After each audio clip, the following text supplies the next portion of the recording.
Hello, and welcome to Zaxria.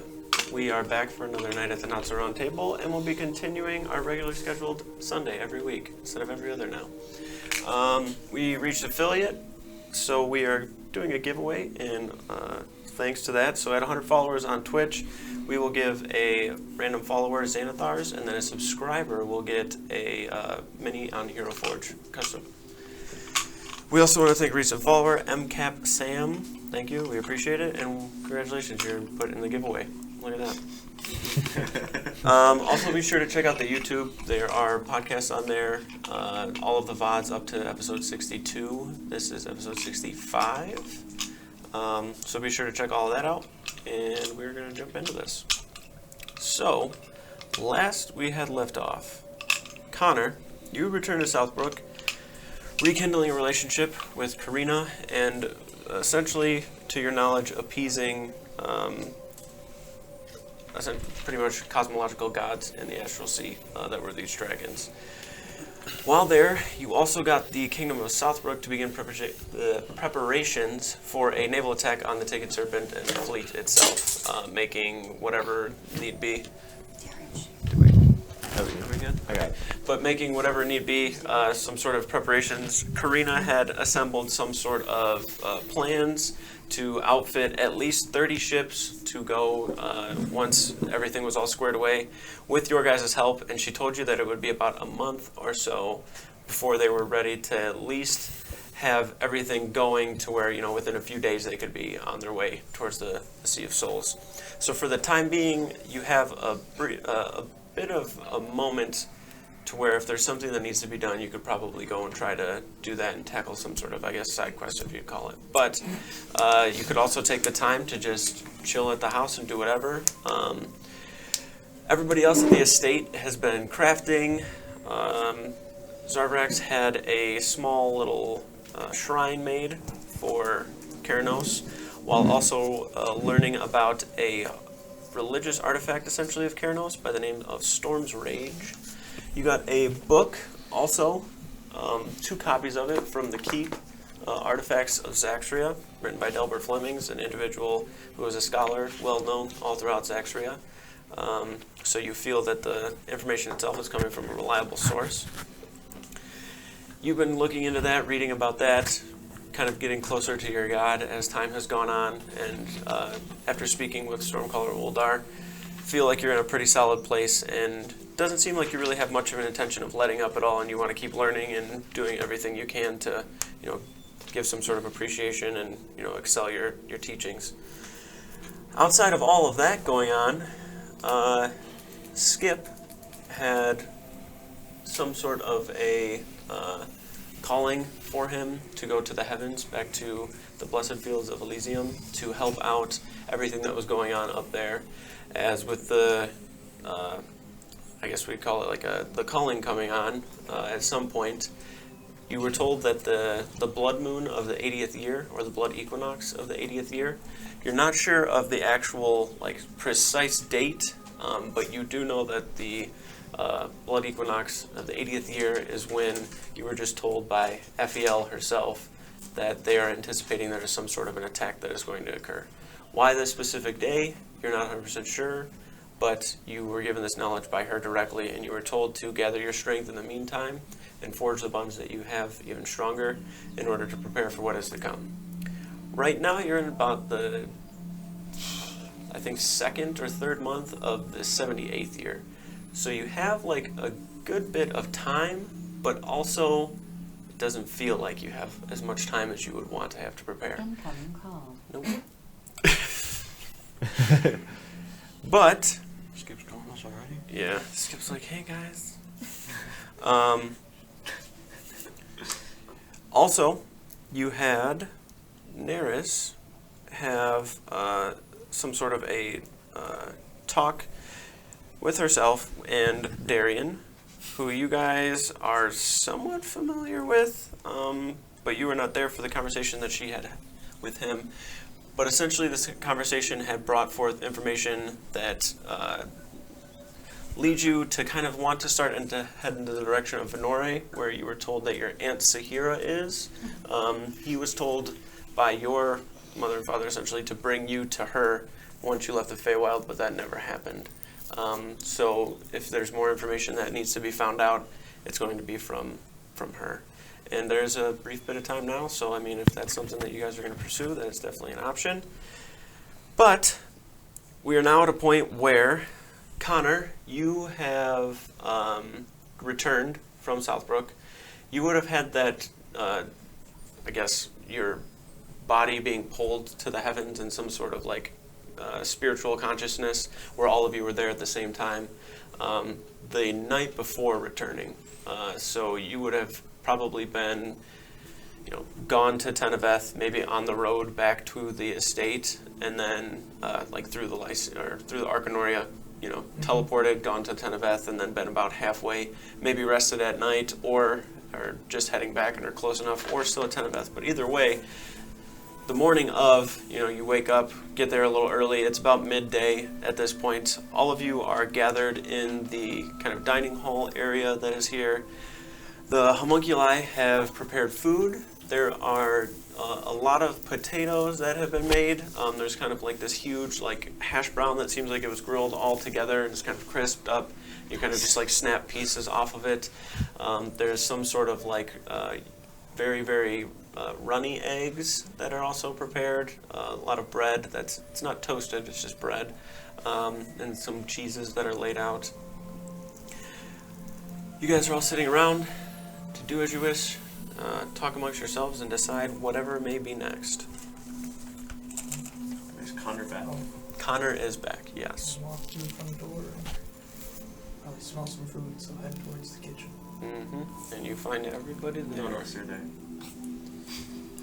You find everybody there. I don't know if I made a check for that night or not. I don't know what day it's supposed to be.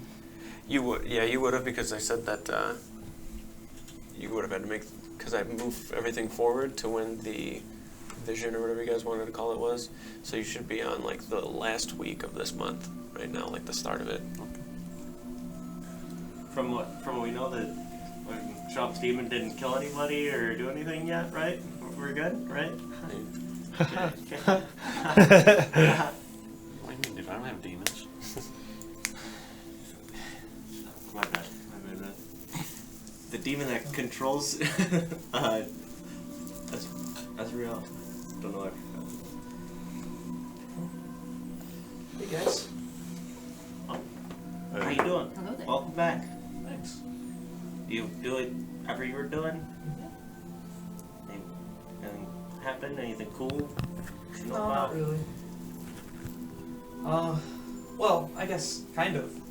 I may have shared how to travel to the Taken Servants Island with Southbrook. And we have about a month before they're ready to set sail. So we're doing it even faster now? Yes. And they're all down? Yes. Well, no, but the council voted in our favor. You convinced them all? So I doing know, it? I We're didn't doing convince them all. We're But going? they did vote in our favor. They are, That's good enough for me. we have- honestly. There's plans made on how to create a compass in the bottom of the boat. And it'll take them a little bit to get that going, but like I said, about a month. Quicker than we thought it was. Yes. It's gonna be very awkward once the crew gets there, and Yeah, a little bit. but yeah, that kind of came out of nowhere. We got that going on. Is there any new things over here? I've only been gone for a week, but I feel like I accomplished so much. Oh, that must be nice. I'm just sitting there with one of those copies of the book, slowly, What do you got there, Zarva? trying to find out information. A book. Yeah, I see that. What kind? There's different Is kinds it of books. handwritten? Yeah, it's a book though. It has information I'm looking for in it. That's normally how books go. What are you looking for? Oh, information about a weapon. You haven't moved lines. Are you okay? It takes a while, okay? This handwriting is really small. Oh, it is. It looks like he's stuck on the word immaculate. Can I help? Sure. Yeah, sure. Yeah, you want to help? I'm right here if you want to look. Immaculate. Right. What does that mean? I don't know. Okay. And Oh, well, What kind of? well, Moldrak was helping me, but I don't see him down here yet. We were looking for information about a weapon called Storm's Rage. We went to the keep Sounds powerful. and we borrowed these books from Delbert Fleming. You borrowed them from Delbert Fleming himself. Well, we kind of took them from his library. You stole from Delbert Fleming. I think Moldrak left gold. The author and scholar, Delbert Fleming. Wait, I don't know. Is that who it was? It was. They the were book that written he by wrote. him. Yeah, written by him. Yeah, Oh, okay. Professor Fletcher's office. Okay. So, There we go. Okay. Let me make a note of that real quick. Quick rundown. She's gotta go talk to your aunt. Oh yeah, I have an aunt. And then apparently. she's got a spooky mask that we're debating on whether or not we should give it to some guy. Mask or What? rock or something. I can't remember what the hell it was. An artifact. Yeah, artifact. That's the Oh, one. the shard. Mask. I don't know where a mask came from. It's just Best Sounds guess. like, sounds like something from past life. it's just weird that it popped in my head. I don't know. Well, I don't think we should give that away. It did. I'm gonna be honest. We kind of all decided it didn't sound like the worst idea Yeah. when we got to like You know, the root of it. Okay. I feel So foolish just now. giving dangerous artifact away is just something we should be doing? Do you Okay, feel this foolish is- now? Me? Yes. This is where we were at. You know, this is like how we got to that. He's Oh, boy. he's starting to take over like the what floor was he going What for? floor of hell? Hell, which one is he taking over? Already taken over, I mean, something like jeez. that. Well, so he already took over the 7th. It's either 7th or 6th, whatever Meldomini is. Mom's calling. Oh, it's probably what file.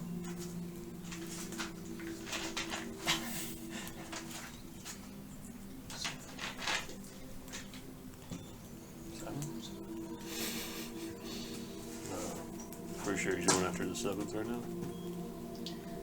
Oh, He's going for that. He also said that like, or at least Azrael said that he could just like, not like kill us, but like kind of kill us. You know what I mean? You sounded just, real like, sure. randomly, and like we wouldn't be able to stop it if we don't give it to him. That's very convincing. Although we Same. were really thinking about it, kind of really doesn't affect us, at least right now. It might. Until we wake up dead. You don't wake up dead. he's dead. Yeah.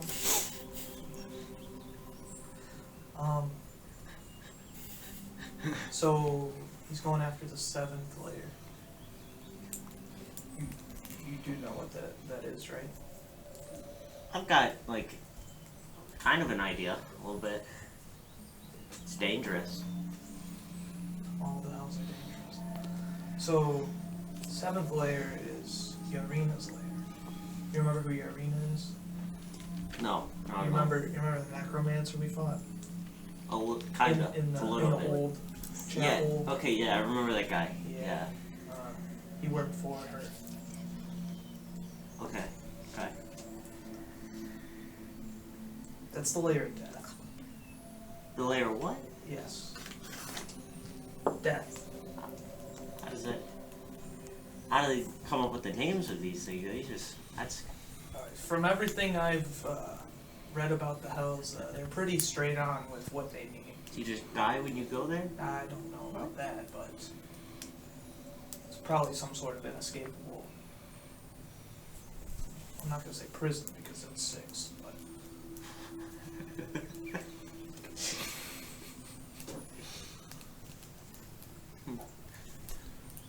Well, at this point, he's trying to overthrow the hells himself, so, maybe it might not be a bad idea to We cause also- turmoil yeah. in there. We also did talk about that. I just forgot. Maybe a distraction for them. I don't know. We were saying like maybe he's kind of our ally by like controlling us kind of. A little bit. The enemy of my enemy is my friend. That one. The ally of my enemy is my friend. Alright, the enemy of my enemy is my friend. My bad. I didn't. I don't know if you intentionally fucked that up or if you actually. Well,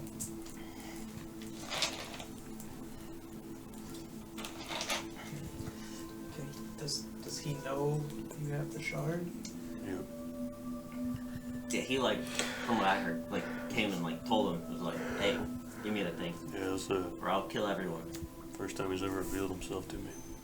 And if you hand something like this over, what is it? Just, oh, I don't kill you? I don't know if he can kill me, but That's kind of fun. he kills the people that I care about.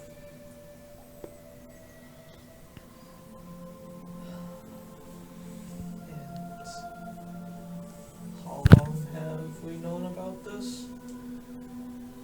How long have you been gone? A few days now, I think. Week? Only a couple of days, right? Yeah, it was about halfway through the week. We were like, we should wait for Connor because he would know what to do. Here we are. And that's why we're here now. Nobody's dead yet. Yet. Yet. Yet.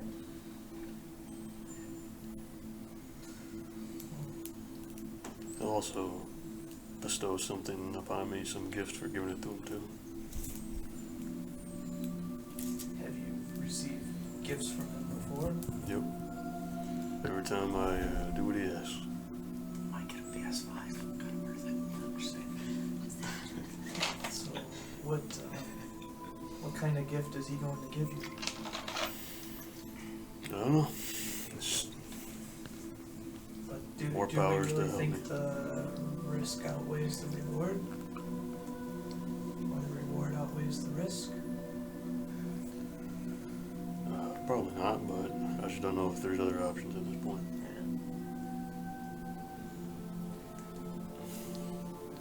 Yeah. I'd hate to see one of you not wake up one day because of this.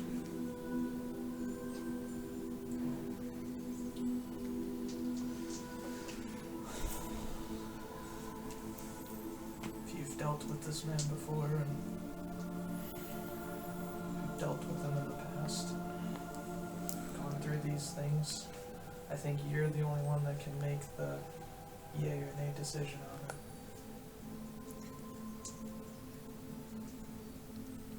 That kind of Whatever you go with, I'll must be smart. be behind you. I don't remember most of the conversation we had yesterday, so. It's just that this decision could have a larger impact on the outcome of the world, potentially. That's why. Usually hasn't been this large before. It's just been, go kill this person, kill this demon. Not give us this artifact. Yeah, it's a first. If he's going after the seventh layer and he's revealing himself to you, then he must need it to take it over, I'm guessing? Or to progress farther. So, yeah. You were saying that he pretty much already did it, right? You're under the assumption, based on what you saw from Zeke and what you did for him already with getting rid of Razix, who was like a devout follower of Urina, that he probably already has control of the seventh and is probably trying to make his way to the eighth. Probably needs us to progress down to the next layer.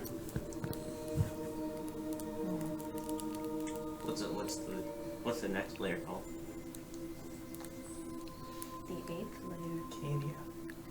That doesn't sound too bad. You also know Oh, that vacation Yeah, spot. this time. that layer is more of a kind of desolate almost like the terrain is like dry ice type of deal, and it's very, very difficult to like live in and pass through. So it's almost like a barrier to get to the ninth layer. So your best bet would be that whatever he's planning is in order to try and assemble whatever he can to overthrow whoever's in power in the ninth. Or at least get some sort of powerful position in that layer itself. The 8th layer, I mean, no one really rules over it. It's kind of almost like a barren wasteland of ice. Can't really just go through it easily. So whatever he's trying to do is probably to get into the ninth and possibly take on someone there. I don't think there's any way he sits on the seat and overthrows Max. Realmax. I don't know how far. We were also thinking, like, maybe he only cares about, like, the hells, and I actually care about, like, Zaxria. Like, you won't actually do anything to Zaxria with the Well, artifact. I mean, if you think of it this way, if he's going through all this trouble to take control of something, what's going to stop him from taking control of Zaxria as well? Besides us. Yeah. That also is another point. Maybe, like, we can stop him at some point. Like, if he just, like, kills us. Can't really, right? Well, That's if he yeah. can just kill us Always. anytime he wanted, why, if we give him this, what would stop him from doing it then You know what? That's fair. as well? Sounds So what like do? he's more interested in doing it sooner than later if we don't give it to him, though. If we give it to him, he might not have a reason to kill us. And I don't know Yeah, about well- you, but I like breathing fresh air and water when I can sometimes, so.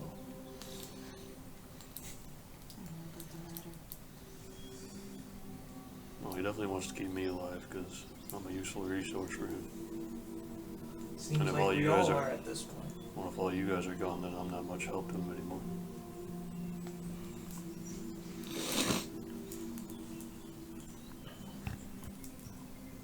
I guess we face worse. Maybe.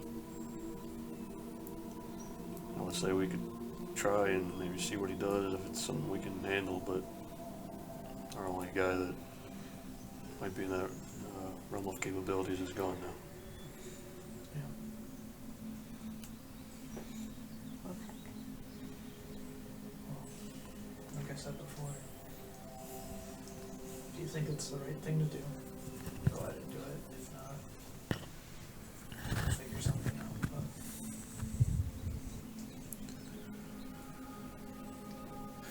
Alright. I'll think about it a little longer, but we gotta get to work, especially we only got a month now. yeah, sorry about that. It was kind of a flip decision. Came out of nowhere.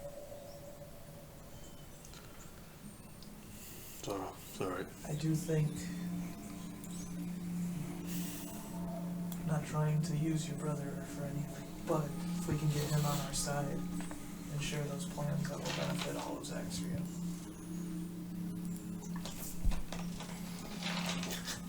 Rather than I was thinking the same thing. pirates, That's what my argument was for letting him know. especially now with the unknown coming. What year is it? 78th. Got 2 years.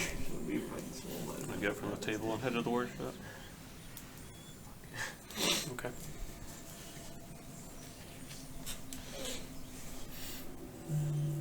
Said something about your aunt? Yeah, I have one. Most people do. Don't have an Some do. aunt. I mean, Boy. yeah. Anyhow, she lives around North. Is that where it is? Yes? Do you know her name? Sahira? Mm-hmm. Her name is Sahira. I hear she's very fond of animals, so I could start looking for Eladrin, who's... She's an Eladrin? Yes. But were they with us Well- when we Or Elven. saved the Of the sorts. Redwoods? Yeah. Just So- make sure. I can't remember how. Cause that was a while I ago. mean, we are kind of owed a favor from them. Maybe, possibly the Archdruid might know of her. So, how do we call in this favor? Do I just... We'd have to go there. Would you all want to go, or... We- You don't have to, if you don't want to. I'm I don't here. wanna take I'm up here any for of your 1 time. month, One whole and month. then we have to head to Southbrook, because they will leave without us. Captain Fletcher is very, he's ready to go. Nice. That's good. If he had a rowboat, he would have gone. Oh, okay. He was ready. And then he had this weird guy with parrot, with like this big eagle on his shoulder. He didn't say anything the whole time I was there. Kind of spooky. Quite the same. Eagle. You know, boomerangs fly all around. Like the same size as a. I'm actually smaller. It was like yeah, Yeah. it's like half the size of him. So it was like you were sitting on his shoulder. And I have huge wings too. Just even scarier. Not scary. Just actually be scary. So, Can we go right to the Redwoods? do you mean like teleport? Yeah. No. Where do we? Like How, We how also far can't- is it from here? the Lyce? Do you go to Lycee? Week and a half, Mhm. give or take. That's So that's traveling, two, you know, yeah. 12, 13 hours a day. Maybe by rate that'd be a little faster, but with all of us, it'd probably be around the same time. Hmm. So we go the closest is the Lycee. Yep. From the Lyceum, it's like 4 days. So we could go to the Lyceum and take maybe half that time, but I mean the borders are kind of 26. open now. We wouldn't have to sneak in and say skip the suit of Success. armor anymore or anything like that. Yeah. Good point. Oh, yeah. Good point.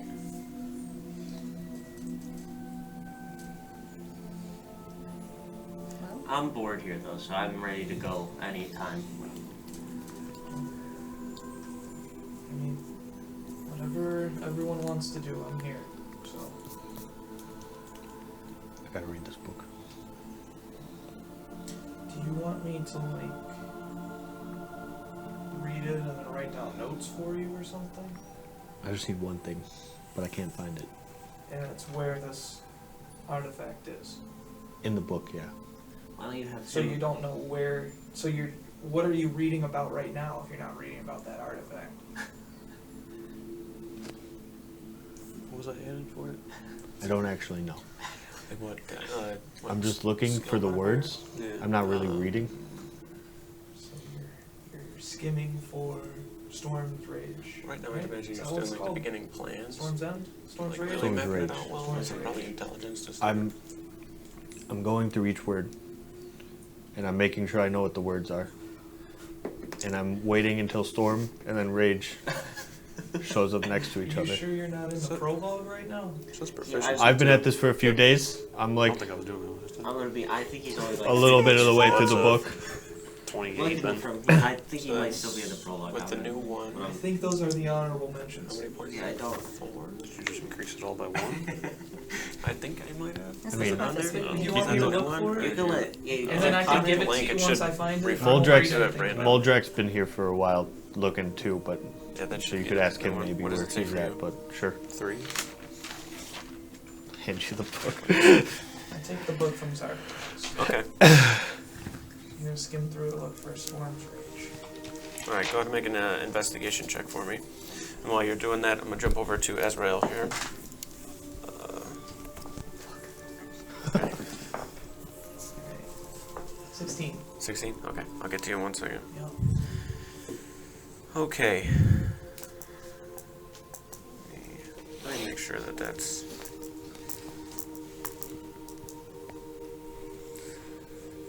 Because I updated the crafting stuff. So, you got a 28? So yeah, that's 3 points. So the only thing that changed is a natural 20. It gives you 5 instead, and then your next roll is even higher.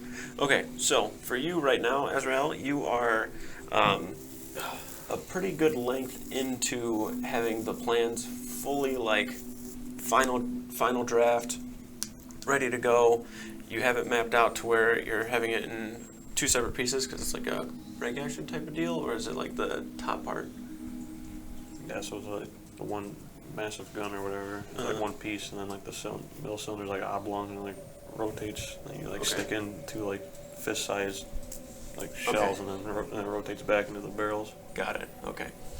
So, are you wanting to make the... Okay, so right now, the first thing you're probably going to map out is going to be just like the whole body of the gun itself, and then the stock would just be like this wooden piece that goes over the back part of the frame to like actually make it more, you know, functional as a weapon. So currently you have that pretty much mapped out, ready to go. Sarvax should probably, or not Sarvax, Moldrak can help you out with it too at some point, but you'll just like keep making your rolls for the crafting check, and he'll be able to forge the large piece that you need, and then you can start doing the tinkering to it and whatever sort of gear work needs to be done on it. So you got the 28, right? So that's 3 points. And con to keep going. 7. 7? Okay, so you can take a point of exhaustion. Was con save or con check? Save. Oh, 10 then. Okay, so you 7. succeeded.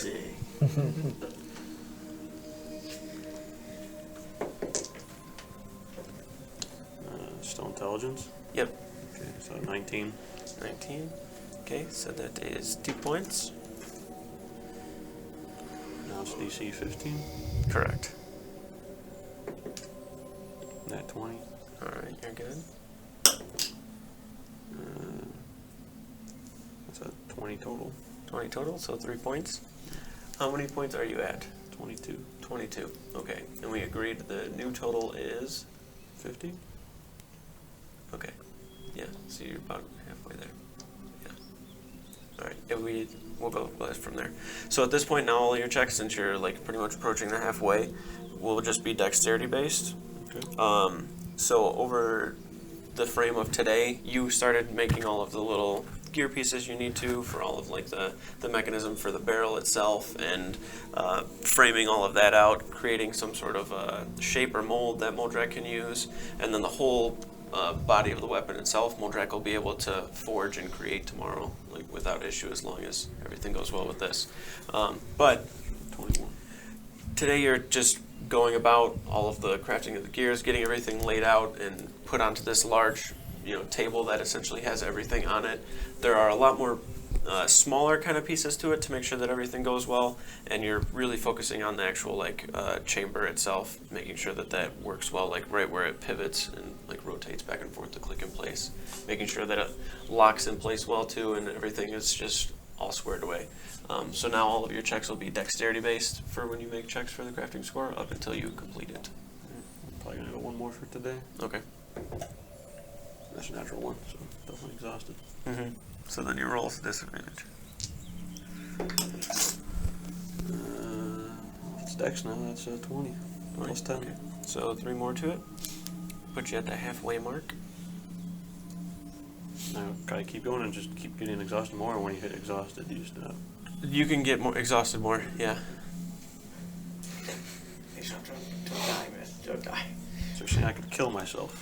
Like You can crafting? get all the way up to the point before you kill yourself. Right. Because you won't be able to move. Exactly. You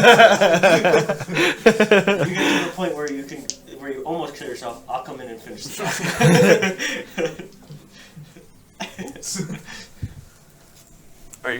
Are you calling it a night, or are you still going? It's DC 25 now? Yes.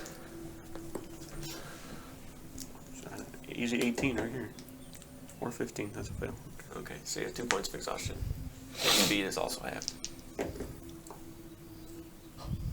that's a natural one, so just no points. Yeah, and then you lose a D10 of gold pieces to fix repairs. You didn't. It doesn't break the weapon. And No, we got rid of that. break the weapon. Half the This is materials. why we half do the these materials things. from the next Play one. test it, make sure it works. Just go from there. Our accountant guy is gone, so Okay, yeah, just make note of it somewhere else. I forgot that he literally has all of your guys' gold worked down. I think it's in his little book there. Okay, so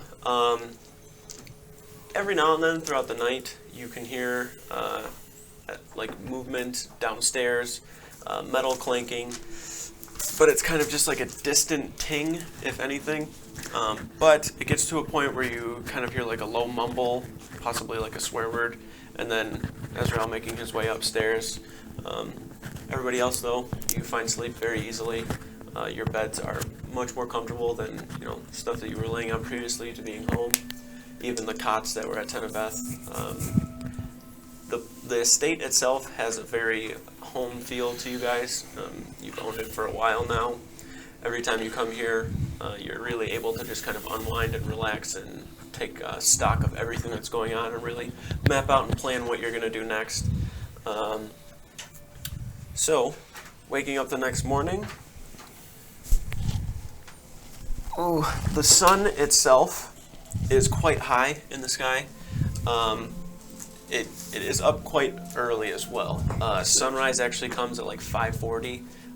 You can actually see it like just cresting to where there's starting to be a little bit of light at 5:40. Even at 5:40 right now, it's probably like a good 70 degrees, so you can feel like today's probably going to be a little warm. You all meet within the dining room with whatever you're bringing with you, books, random little stuff to just mess around with while you pass the time to decide whatever it is you're going to do next. Food prepared in the morning is actually the use of some leftovers from previous meals before, of this large piece of like pig ass where it's just like all carved off and then like chopped up really fine and then thrown into like egg. So it's like this like skillet mix of like potatoes, egg, that kind of pork like meat. It's just all kind of thrown into one little big old cauldron of food, and then you just take big old lops of it and eat that. For you guys to decide whatever you're gonna do. You still have 1 point of exhaustion. yeah, 18 on the sleep. Okay. 18 would be a fail for right now. That's what we're dealing with. Do you find anything in the book, Connor? Getting that to you right now. So after Let me check.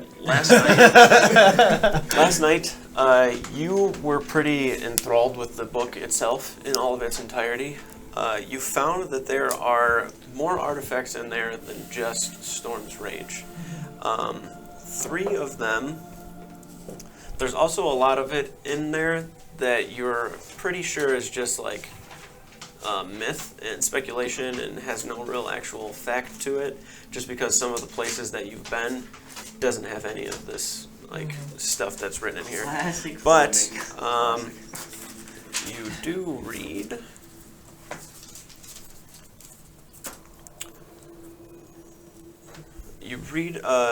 briefly about Storm's Rage, and that's only in part to either wanting to just let Zarbrax find the information himself, but the cliff notes of it that you find is that the last place that he actually has anything written down for it is that it was kept in the Hall of Yoldgard after the eradication, and that is for the axe head itself.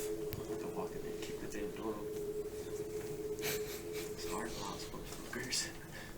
The story, or whatever you'd like to call it, in the writings is essentially Delbert Fleming's talking about a great uncle that he had that was alive during the eradication that told stories about this grand axe head with carved lightning bolts upon it and all sorts of other intricate designs. But then there's also interpretations of the face of Moradin being carved on it, but then also some people think it's actually the face of Keranos. So his deduction brought it down to it being a piece of this artifact, and it seems that he actually has a pretty good grasp on the entire concept of Storm's Rage, that it's broken up into 3 pieces and that it needs to be pretty much reassembled and reforged in Mount Celestia. So you do believe that there is some fact in the things that are being written down. So the main takeaway points from it are the last that you read about the axe head is that it was kept in the Hall of Yolgard above the king's throne. The handle, however, was lost at sea. Not sure where, but it was lost at sea, and that is really all that it says on the handle that you've read so far. Good thing I can swim. I don't think it matters. Other artifacts that you read about city, we can find a handle. are It's just like, we're right here. the three that get your attention. The book itself, as I told Zarvax and Moldrak, is quite thick. It's upwards of like 2,000 plus pages. That's why it looked like it's I was like in the a prologue, okay. big old tome, and all of the writing in it too is quite small. So there is a lot of stuff in here that is just yes. Any cool artifacts for like a halfling who throws cards? I'm giving to some of them. There are 3 artifacts that Delbert Fleming's had recently, within the last 10 years or so, learned about and wrote about in this. There is one. All 3 of them are kept at the Forbidden City of Tenebeth, or the Holy City of Tenebeth, whichever one you like to read. Ramiel, which you already knew about, which is the shield. And then 2 of them that were forged by both paladins and priests of Cabraxith, which is a blessed mantle of Cabraxith, and Demon's Bane. You're not really sure what Demon's Bane is. There's just a lot of stories in there that is like, it's like a huge long sword, or it's like a bow, or it's a Deck of cards.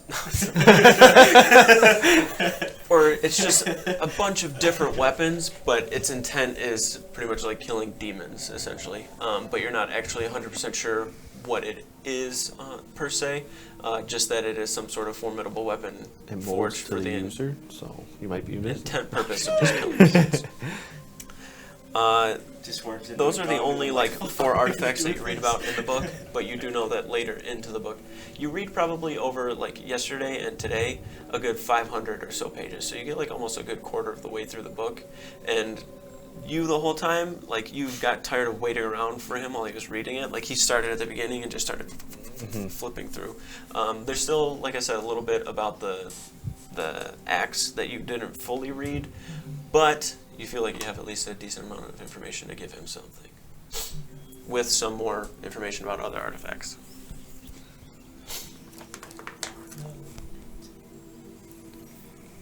Well, I'll let you read most of it, Okay. but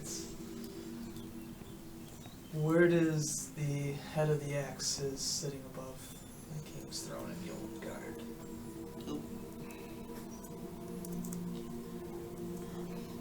Do we remember seeing the axe? Good question.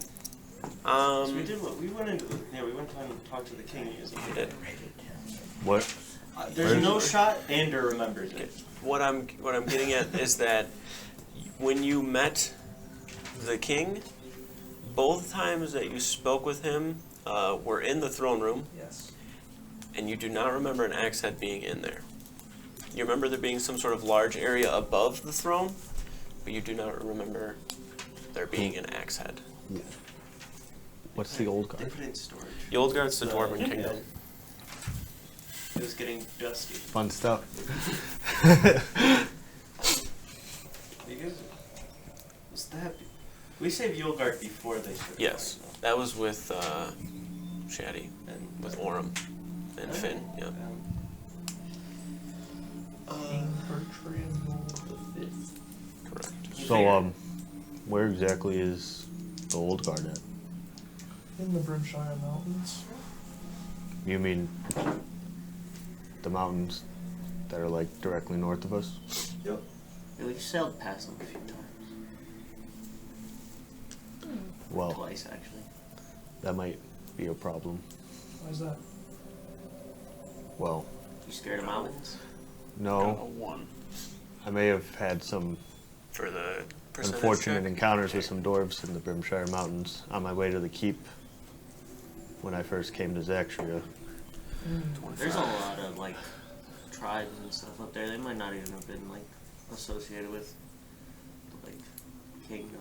Were they? on top of the mountains, or were they like inside the mountains? It was like a Natural city 20 built into the and mountain. Okay, then maybe we're okay. Natural. Also, I'm pretty sure, like, a couple of us go with you, you should be fine. Yeah, We but did, like, save them. if they heard about, No. if they Little see bit. the one Maybe a little bit dragonborn more. that they've probably seen I in the can't remember past what the hell we've done. 100 years, they might not be too happy about that. What did you do? Well, they were like, "You're on my property," and I was like, "Fuck you." Classic. We got into a little scuffle.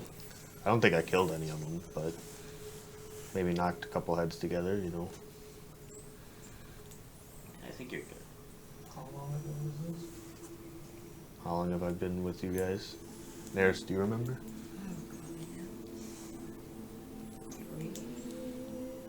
Seven, 5 years. He's 3 years? It's probably How like, old are you? 8, 10?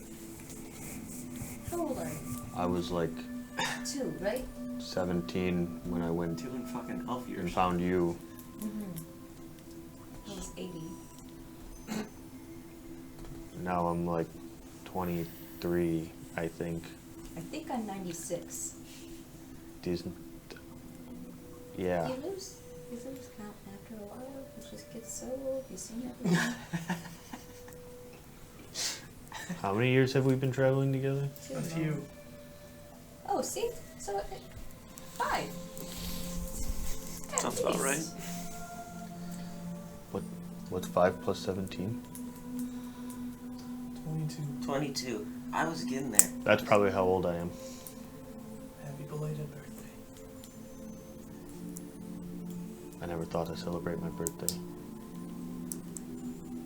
I would just like come home and my parents would be like, "Happy birthday." I was like, "Whoa."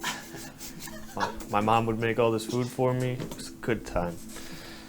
Must have been nice.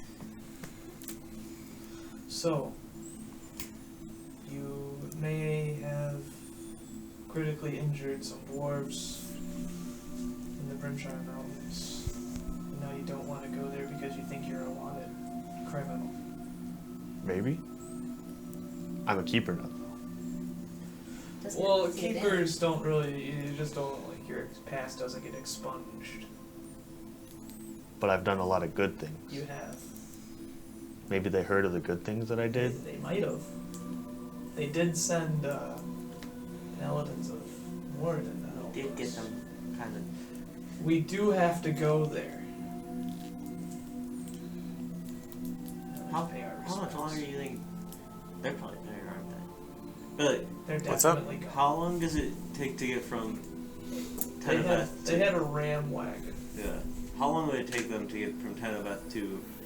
They would have got to Yulgard by now. They probably already had the ceremony. We're just gonna miss it. Well, how far north do we have to go? Is there Telpern? Yulgard. I mean, like, That you remember? like, Yes. are we crossing all the mountains? Or are they like in the middle of the mountains? Or are they like the bottom of the mountains? They're like in the mountains. I get frustrated that something isn't making sense, and then try and like figure out the materials and see what's around. Well, with if the we don't ammo. go to the other side of the mountains, we might be okay. Moldrak probably has a list of this shit too. I say we go. They kind of were like before we got too deep into the mountains. It was before so we had you were by we did ports. Maybe. we were in the mountains, but like we weren't like There's a lot of dwarves in the mountains. we weren't like in the snowy part of Did the you mountain. count them? How many? A lot. At least. A lot.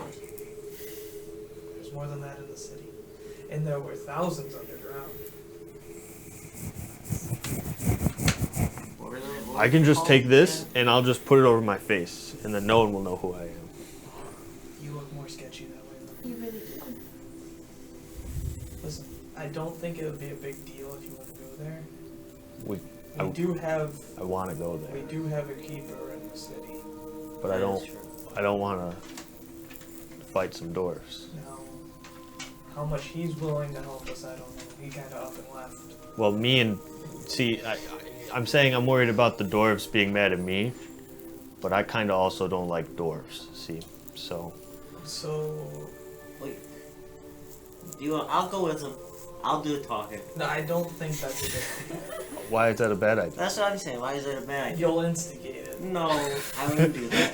I I'll wouldn't do go. that. He's like the same size as a dwarf, though. I was thinking, He's shorter. should we split up so you could go to the redwoods? Well, why don't we all go together? All of them? Wait, I guess we Well, do- wait, we wait, do have a wait. month. that is a whole. Are we going? Also, well, here's another thing, Zybrax. Mountains. Something to really think about. You walk in demanding an artifact that the king has. I don't think he's just gonna hand it over to you. I wasn't well, gonna we just wouldn't go in demand there- it. we wouldn't go What in were there you gonna and say? demand it. I want that axe head. I was gonna tell him why I was there, And, and he'll then say, get out of here. no, I was gonna be Guards, like, guards, throw him in the mines. listen, I'm a man of very valuable assets. You see, yeah. Asset 1, asset 2, Okay, asset 3, yeah. and you know, I can do work for them for the axe head, and maybe if I tell him that Karanos guided me there, he'll believe me. So I really don't believe that because they kind of worship Moradin there. So if you tell them their priceless Moradin artifact was owned by Karanos, they might not like that. It'd be rather funny though. That's why I'll go do the talking, and I'll convince them that we should take it. But somebody, I was told that Moradin and Karanos get confused sometimes. They do, but dwarves really like Moradin. Morden. What race is Karanos? He was a human, right? Depicted as a bunch of different things. Yeah, he could have been a dwarf, could have been a human, could have been an elf, but I think mostly I've seen him as a human, right? Mhm. Yeah. What if I show him what I can do and I kind of just hop up and I'm like, shoot lightning forward? Sounds dangerous. I'm not going to do it at them. He Sure, can show him. shoot me. He'll shoot me with the lightning. Yeah. I actually, you know what? I was about What that if you and were to then shoot realized. all these cards with, you know, the lightning? Why have we never tried that before? Yeah, why haven't you? You want to shoot one of my cards with lightning? Is that? I don't think you can hit it, honestly. There we go. We'll try sometime. Yeah, maybe. I think I could hit your lightning with my card. So wait, that was the head of the axe, right? Yes. Did they say anything about the handle? Yes. What? What did they say about the handle? It was lost at sea. Okay. Like that city we found lost at sea? No, that city was put to the bottom of the sea. Next, I feel like does Yolgard kind of owe us a favor? I feel like we did something for them. They kind I of can't remember what we we. got out of it. So we didn't do anything. We left. Orm led a charge. You're right. But he's a keeper, He is. and we're keepers. We are. So It's more We're, what he was like- saying earlier. It's like as much as Warren wants to help us on that one. Because like even though we're keepers, it's still him that like did it. You know what I mean? Yeah, he kind of left us. there's only like 8 keepers or something, right? Yes. We could also explain the situation we're in right now. Where it's almost like another. So calling. so here's what I think, right? From what I remember, I did not see an axe head above the king's throne. It's on Earth for the month. But So the if book we is can a lie. find the other pieces, Just making sure. Well, I know Was it- where one of the pieces is. Wasn't one of the pieces you have to go there with the other 2 pieces? Yeah. I have to get the head and the handle and then go to Mount Celestial. okay. So what if we get the handle? Well, do you have any more information about where it's at? Lost at sea. Have you noticed that most of this world is at sea? I sure have. Okay. I can swim. You want me to just go out on the beach and start going at it? Yeah, just keep going until you can't go any farther. What if I get tired? Then how do I get back? That's something you got to figure out. Okay. Wait, I just had another idea. Mm-hmm. I had this idea at first, and then these books came up, and I kind of forgot about it. Sure. I was waiting for you to get back Okay. so we could go to Arkanoria, because they have a library with those cool books that you just are like, They sure do. it opens up to what you're looking for, right? Yep. So what if we go there, Mm-hmm. and I'm like, Storm's Rage, and then I open the book and it tells me everything I want to know.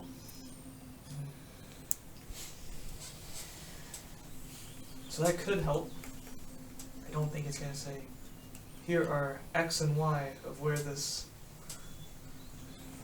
handle was thrown to. Why not? Well, You get any info on who lost it at sea? We could find that out.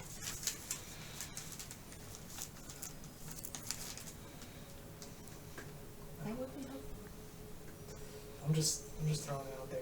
We know one for, well, know one. No, two is kind of. Don't know where the head is, or the axe. So it may be in the old card. It may not be. But why not get the third piece first that you don't know where it's at? Then you can claim the other two where you kind of know where they're at. So if I Plus, show how up, are we getting to Mount Celestia? what if I show up with the handle though, and they're like, "We've been looking for that," and then they try to beat me up because they remember who I am? That's where I would have to step in and try to calm them down. You do be bringing stuff on top of people. Or I'll step in Moldrak and calm them down. could calm them down. Andrew, you can't say a word.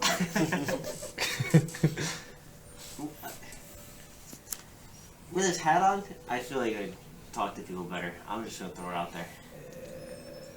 Okay. I think I could do it. I think I could get the axe. The That was handle is said kind to of. no I bet you I could crazy. get you a ride on one of the Does griffins. that have anyone working on those casings? I prefer not to. Making them into We could like avoid the bullets? griffins. Moldrak was. Okay. We had to use the portals to get Just to the so redwoods, we right? Complete them without checks. Well, so we You would probably we have to would like take it to completely get finish to them, but you get to the, a point where you just have to like do whatever you need to do. to the Lyceum, which is close to the redwoods. Yes. So what if we I guess that would work. do the thing with the Those, coin, That'd make more sense Mhm. then. and then go read the book, Okay. and then go to the Lyceum, Mm-hmm. and then go to the redwoods for Neris, and then we go from there. Do you want to hear about the other artifacts I read about? Yes. Yes, Are we they do. about Keranos? Nothing about. Wait, are any of them really cool? Well, Kind of. Okay. I was told that this axe is going to help me save the world, so unless it's going to help me save the world, I don't really care. Well, it would. These artifacts would help you save the world because it would also help us save the world. And we're a collective group here. We're not a single entity. There's no I in team. I don't know how to spell team, so. T-I-E-N. Wait, there's an I in there. It was a joke. Oh, It's T-E-A-N. yeah, I also knew that. No, you didn't. So we have Whoever spells team, this thing never. Ramiel. We know about that. The shield Skip always wanted.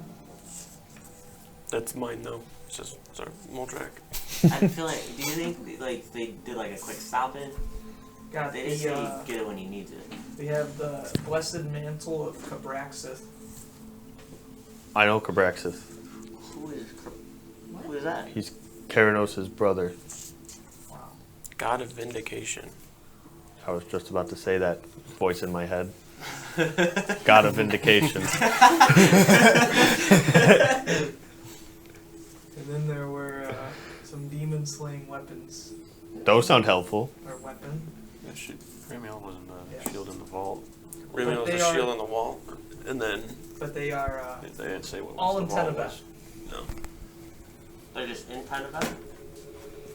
Well, those You are mentioned easy to that was get, just right? like a Well, we know where the random, shield like, is. shield down there. We always walk past it. So maybe they just like. The other ones, they probably have some sort of storehouse for these. Or like in the other temples, they're just sitting on the walls. There's more temples there, right? Besides the two. We've only been in. Or we've There's been quite in a few one, there. But. Sorry. There's a good handful of temples there, yeah. Maybe. Might not be a bad idea to just go peek in there.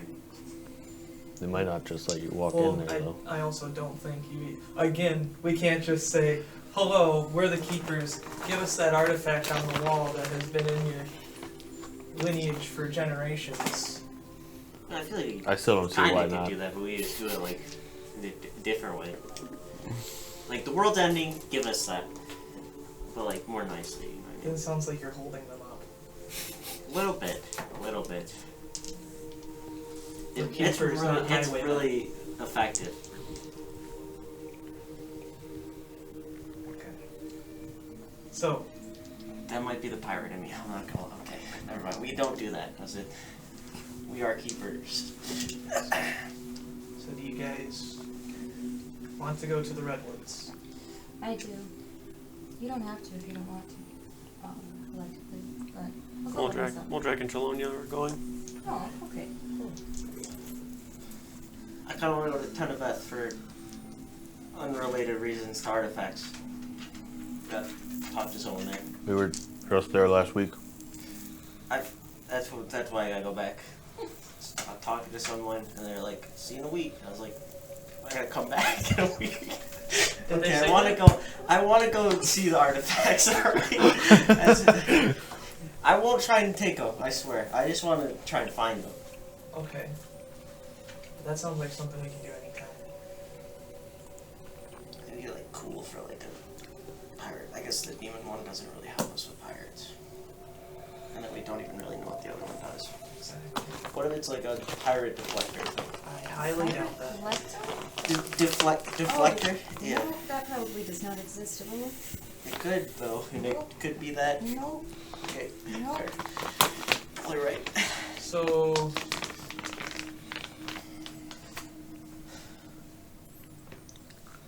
check on Azrael. See if you would like to go. It's been hard in work in that workshop.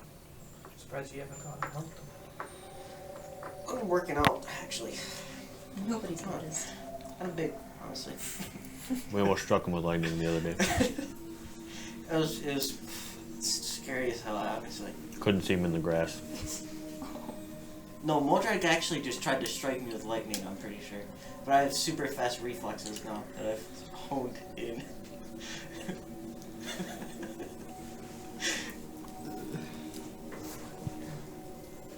Okay.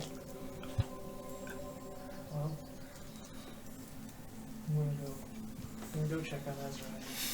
Good idea. Good idea. Head over to the workshop. All right. While you guys are all in there, Azrael, you already made your checks for your gun, right? Okay. Sue, I'm gonna let you do a little individual one here for your bullets, unless you. Sure. Okay. Because that's like not something that's gonna require a full-on like check and whatever. So you are gonna make like a tinkering check, just to. We're gonna just use this because I figured it's just gonna be better. For your bullets, if you just make like a tinkering check with a dex modifier, and then based on how much you roll with that, we can just transfer it to some sort of a number of bullets that you made. So just go ahead and roll a d20 and add your proficiency and dex, please. 21. 21. Okay. I have 33 casings. 33 casings. Okay, so with your 21,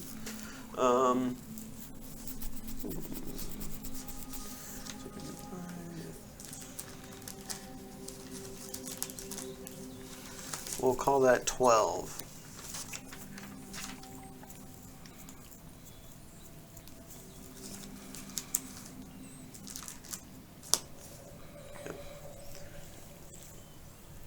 So you can just do that roll like once a day, and then just let me know what you get, and you make that many bullets.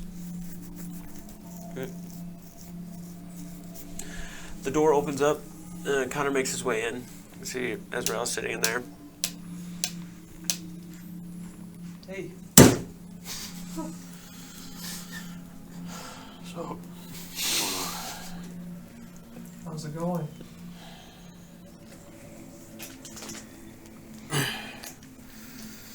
great.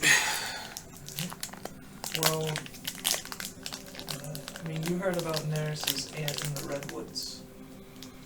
She wants Yep. to go figure out what's going on with that. Would you like to go? Is everyone going? Yes. Have you finished whatever you've been working on? No, definitely not. Maybe like a day off might help clear your head or something. So there's gonna be a day. No, probably not. It's at least 4 days to get to the redwoods.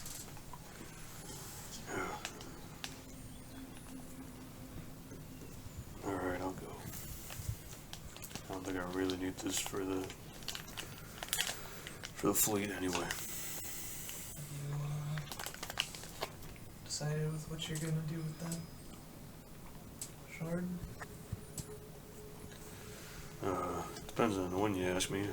A few minutes ago when I smashed my fingers in the vice, definitely said yes.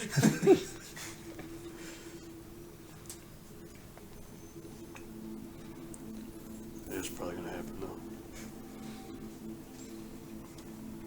Cause I can't sleep for shit. Like I said, whatever you choose, we're here with you.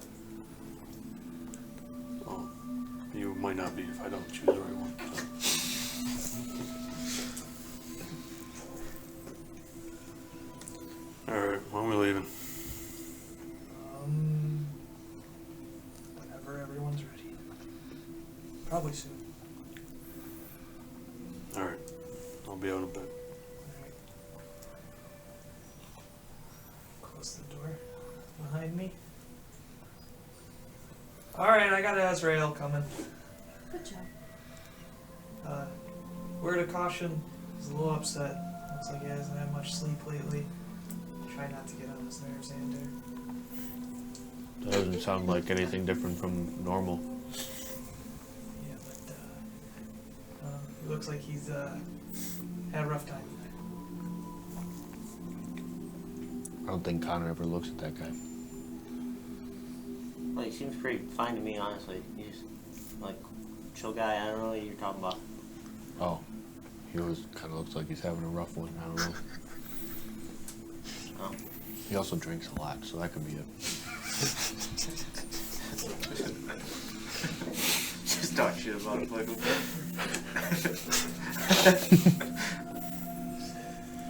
Alright, so are you guys planning on leaving tonight or tomorrow morning? For the most part, I'd say that you guys pretty much have whatever you need. You probably bring just a couple of provisions or whatever for camping purposes along the way, or if you need to at night. So your plan is to go to Arcanoria and then to the Lyceum, correct? Okay. Okay, from the Lyceum it's about 3 days, so it's a lot better than Arcanoria, Library. Zarbrax wants to look at the book. Yeah, push that thing back in. Never mind. Zarbrax wants to look at the books. Okay, And then head from there to Lyceum. okay. Got it.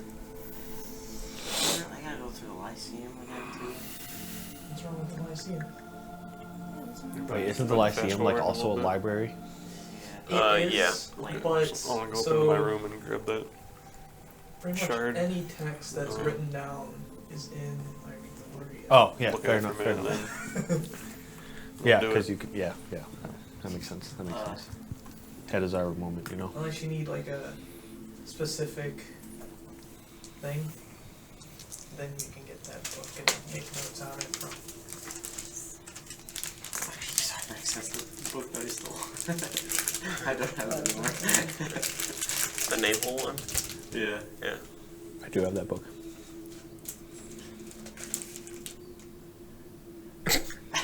Alright, so you guys do all that. Are you guys going in the morning or tonight? When would you guys like to leave? Right now. Well, what time is it right now? Like 9 o'clock. At night? Mm-hmm. Oh, we can leave in the morning. I will get one more night in my bed, happily. Alright. Yes. Well, when you leave in the morning. And when about Azra, I don't know that because I told him probably soon. I completely forgot to look outside and see what time it was. Yeah, I didn't realize we spent 14 hours fucking.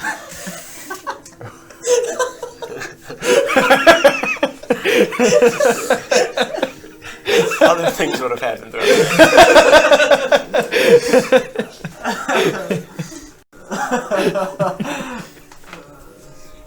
did you make? 2.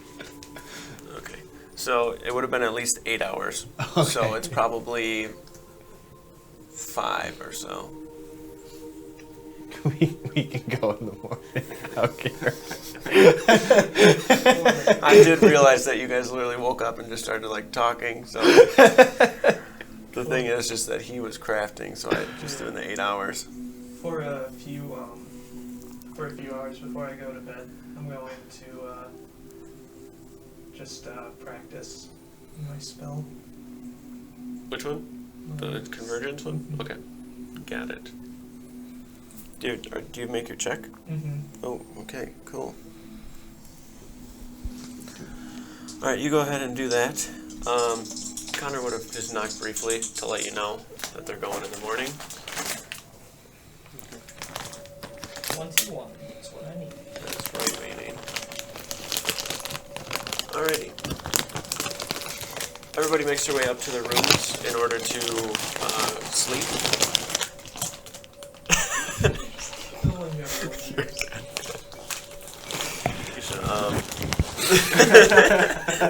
I'm sorry. Listen to what I'm about to do.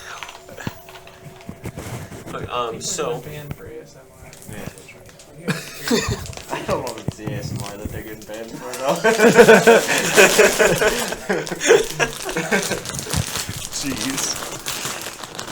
Okay, so the day kind of progresses. It feels like it goes by pretty quickly. You guys start preparing for whatever small leg of a journey you may have ahead of you to go to Venore in order to seek out Neris's aunt. As for you, Ezrael, in your room after Connor kind of knocks quickly and lets you know that everyone's leaving in the morning,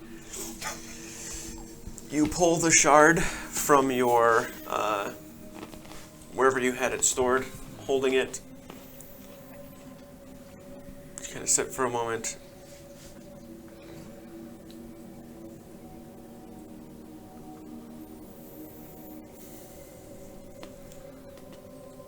Kind of looking over it.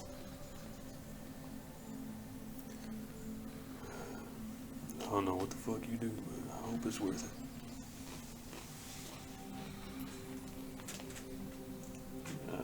I don't know how he knows to do it or whatever, but It is innate.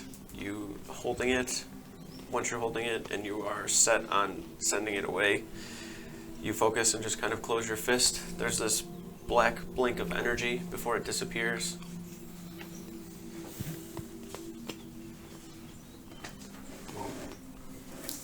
I'm going back now.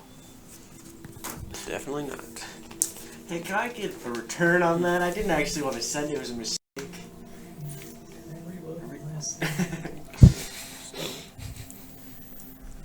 rid of this line of stuff.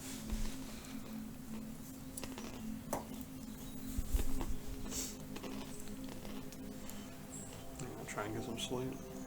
All right. You all fall asleep without issue, and as I said before, as comfortable as you can be, all cozy in bed. It is a little warm in the house itself, just with the way that the weather has been. Probably reached like 83 degrees at most today. You're pretty much in the middle of the summer season. It goes pretty quickly though, as the next season progresses, like about halfway through the month into fall. So it gets drastically warm and then it just kind of starts to drop off pretty quickly. But you're experiencing, you mentioned, in the next like week or so, what's going to be some pretty warm weather. Waking up the next morning, you are well rested. Did you get any more exhaustion from yesterday? Or you just had the one, right? Okay. Alrighty. Not 20 on the sleep. Okay, that's a success. Doesn't tell me if it got any better or not, but. When you wake up in the morning, I don't know if you want me to. You do you. Okay. Essentially, as you wake up, you reach for your like gun belt to just kind of grab it and put it on to get ready for the day. and something like draws your hand over to the gun, and you pick it up and hold it. There's this black vein that kind of shoots up into the gun itself, and then back over across your chest. So now anytime you do damage, you get a +1 to it, and it's necrotic. Damage is not necrotic? No, so you have just like a flat +1 necrotic damage to any source of damage that you do. Oh, okay. Kind of shake your hand off before fully getting ready for the day. You guys all meet in the middle sanctuary area where the pond is in the middle there.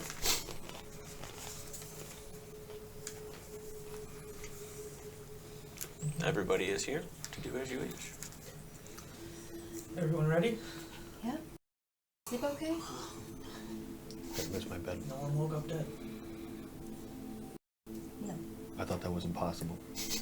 Flips the coin, it hits the water, ripples before you guys step through the portal to reveal Arcanoria, the gateway leading into it. You're able to pass without issue. The door opens up and you make your way out into the perfectly blue skies of Arcanoria. And you can also tell that it seems it's a bit cooler up here, and now that you think about it, you were expecting the heat to be here, but it always seems to be the same temperature. It doesn't seem like much of the outside elements affect too much of what goes on up here, as there's a dome surrounding the entire city itself. Before you, though, is the Hall of Gillian, where the book, or books, would be. As for the rest of you, whatever you want to do, you sure can, whether it's just going to the reprieve for a minute or just waiting at the gateway itself for everyone to get there. But Zarbarax and Connor, you guys make your way into the hall. If anybody wants to join them, they're more than welcome to. Yeah.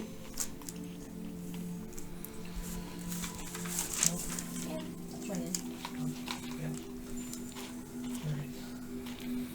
So we can head into the hall, head up to the library,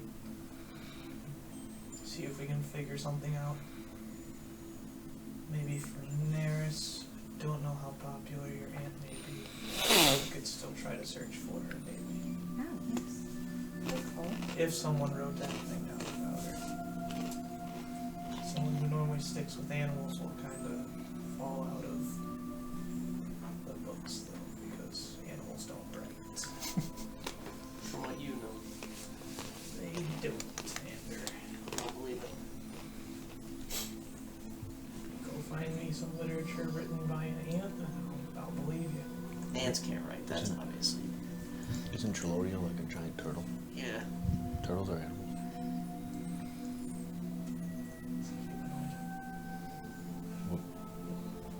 Whatever, dude. Whatever. Moldrack writes too, but it's He's more of a person than me. What?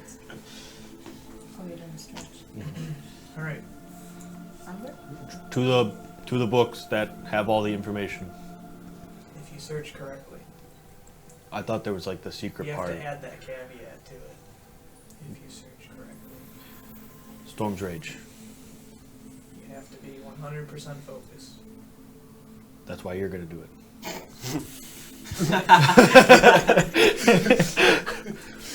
Oh boy. Alright. Heading up. Alrighty. Do I see anyone from the council as I'm walking in? Yeah, you do.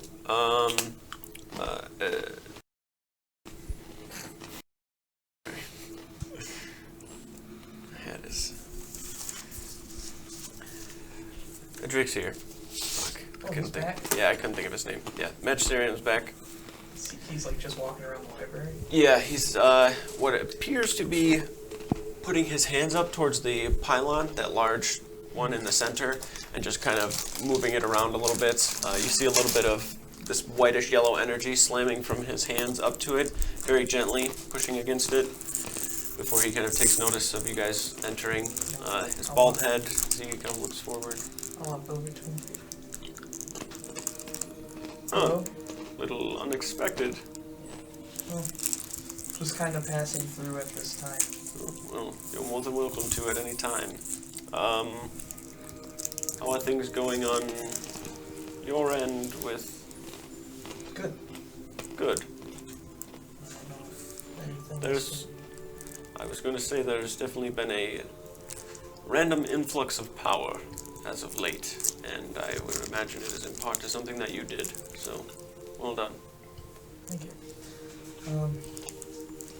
Is everything going fine? I heard you had to head over to Azeron.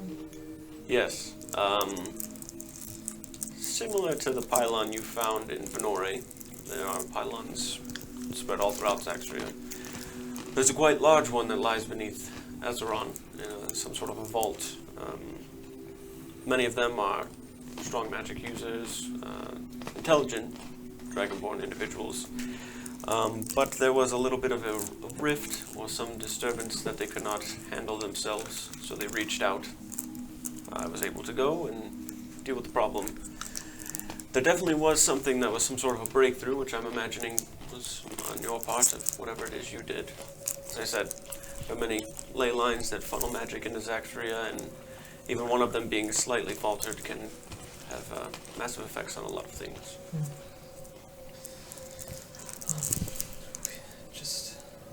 Just a heads up. The 80th year, when the blood moon comes, is when the demons will attack. A little sooner than we'd all anticipated.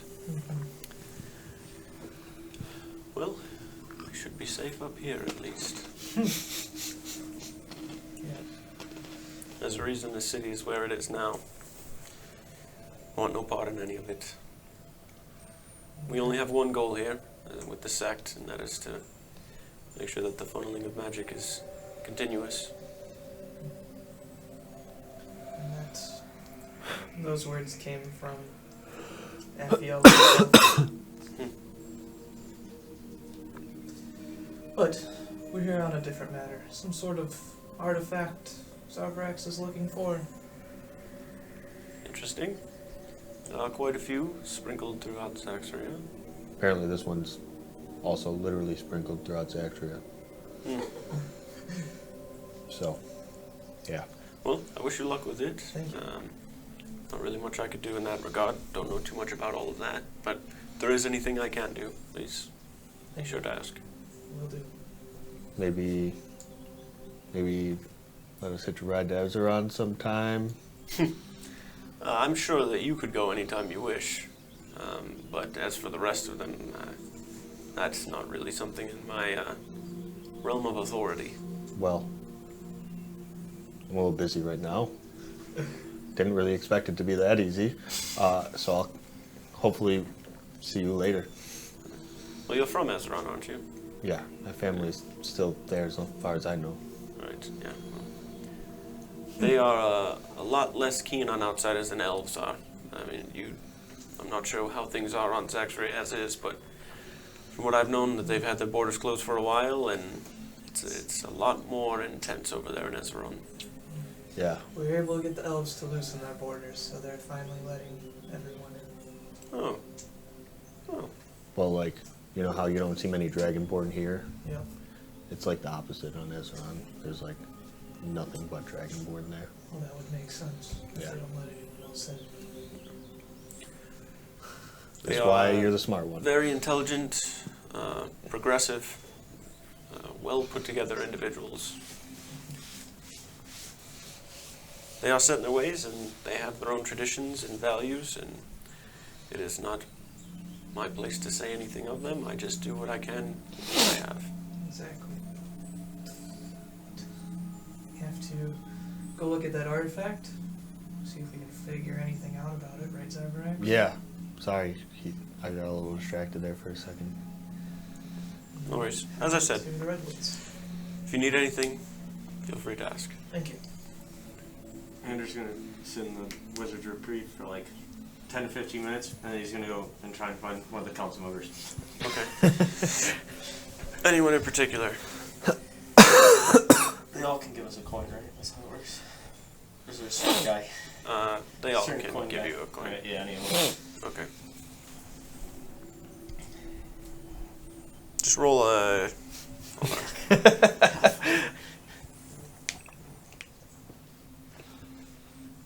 D6. D6. Oh. What's a D6? 3. Yeah, 3. which one are we? Okay. As you're making your way around, as you step out of the Wizard's Reprieve, stomping over from the left side, you see Tregadier, the dwarven individual, his slightly balding head, bushier long beard, kind of ice blue, nice robes that he wears that are pulled up very nicely, the sash in the front tied up nice. He is carrying what looks to be some sort of smaller crate that he has a couple of books stacked on and seems to be kind of like lugging forward with it, making his way around the bend to go to the hall, it seems. You want help with those books? I can carry them for you. I'm quite capable. Okay, well, while I have you here, is there any way you could give me a coin, like the when you flick in the water? What for? I just want to go to Town of Bath real quick.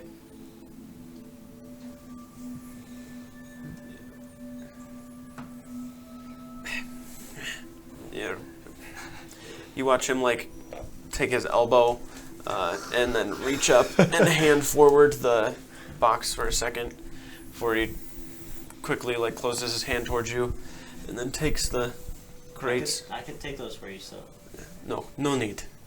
Okay. Begins Have a good stumbling day. forward. Thank you. You just hear him grunting as he walks away.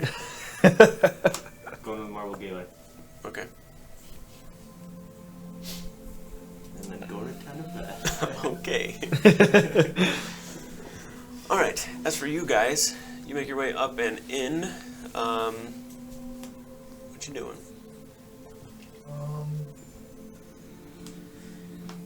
Going to the AA section. Okay. Artifacts.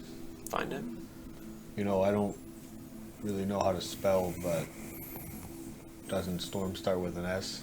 But isn't it an artifact? I thought we were trying to focus on the specific thing. Yes, but you have to have a bigger thing, and then once you focus on the specific thing, it goes down to very minimal pages. That's confusing. So would I look Yours for will be person very or hard. Eladrin? Whatever I am. Yes, which one? Elf, maybe? Redwoods? Lenore. Perhaps? Animals. Animal elves? What am I looking for? Do you know? Well, find the broad, the umbrella effect, as you will. Maybe, maybe elf, and then think of Eladrin, and then think of Yes. I've already done that. your Those were my thoughts on it. So, maybe elf. I elf? don't know if there's an Eladrin book. If there is, find that. Yes. But if not, use the elf book. But, like I said, they might not be popular. You also know that for the most part, it's a little difficult to find information on like one specific person just Yes. for like reasons of like security purposes. Like it's like super invasive for them to know stuff. But if there's stuff written about them or anything like that, then you can find things of that nature, but it doesn't really give you specific like information like where somebody would have been born or like anything like that. No social So security number. as long if it's written down somewhere or at any time or there's some sort of book or anything about it, you'll be able to find it then. But you're not too confident that your crazy animal lady aunt that lives in the woods possibly is going to probably be nothing too written fun. about her, right? Yeah, Yes, yeah. that's what I was saying. Well, you could have just said that. I didn't want to make you lose hope. I already know where I'm going. Well, not really. The Redwoods is pretty big. We could figure it out. Artifacts. Artifacts. Storm's Okay. Rage. Okay, go to make an intelligence check for me. He's really bad at those. We're probably doing those. Well, He's making it, not me. I meant he's bad at them. Oh, I'm literally bad at Yeah, them. maybe I'll just see what we get. Okay. 16. 16. Okay, so the tome itself for the Artifacts of Zaxria, the one that Delbert Flemings wrote, is that kind of like thicker, big old tome. Yes. This kind of narrows it down to about maybe 300 to 400 or so pages. Once you start reading through it, specifically about like Storm's Rage, it's a good amount of what you read already. There is some stuff sprinkled in of like random writings from what appear to be probably followers of Storm's Rage, stories about the weapon itself. There's only one thing that you find in there that seems to bring you towards any sort of a clue to anything. It's like a, I wouldn't really call it a scripture or anything, but it's like this brief line or paragraph of a writing that essentially is describing this battle scene where Keranos, at the end of the eradication, is charging into the sunset towards this kind of darkened sky of demons before slamming the axe down into the ground and causing this like earthquake along with lightning and stuff to strike forward. And that final blow was what sent the axe into pieces, the handle traveling into the sunset while the axe head itself the other direction.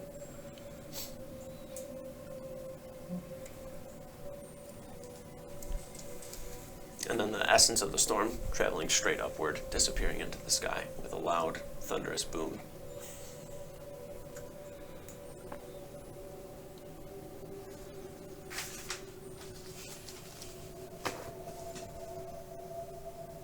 So,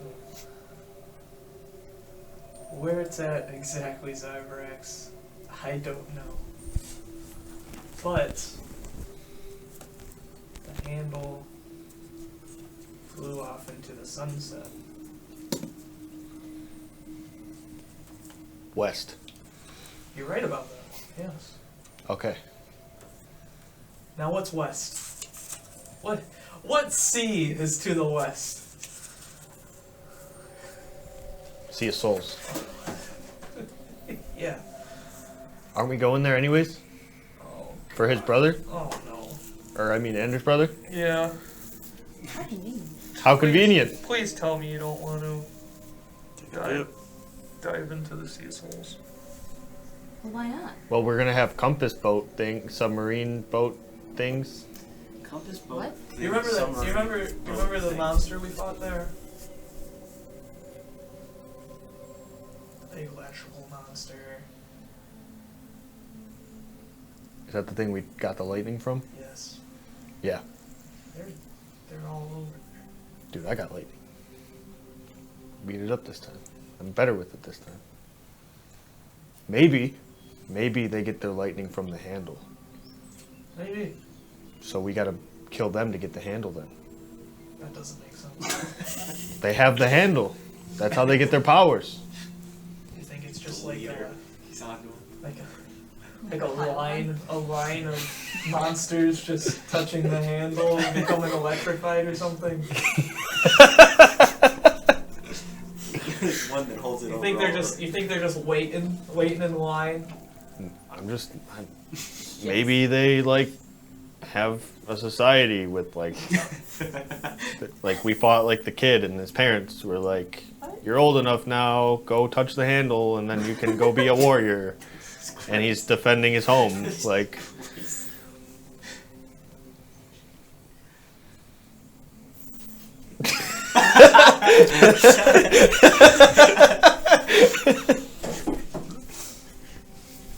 Well, I highly doubt that. This is why I don't make the decisions around here. Well, I'm just saying, if we're gonna be there, we might as well. but how are we going?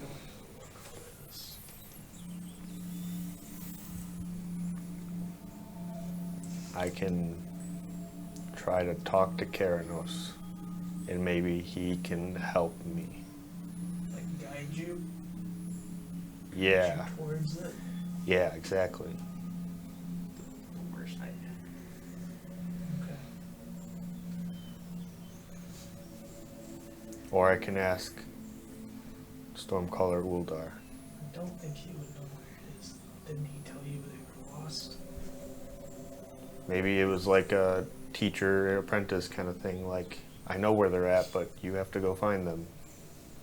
So And they were with him you the still whole have to time. find them. But maybe that doesn't mean that he doesn't know where they're at. He just didn't want to tell me because it'd be too easy, and then I like don't earn it or something. Yeah, I don't think he'll tell you. Now,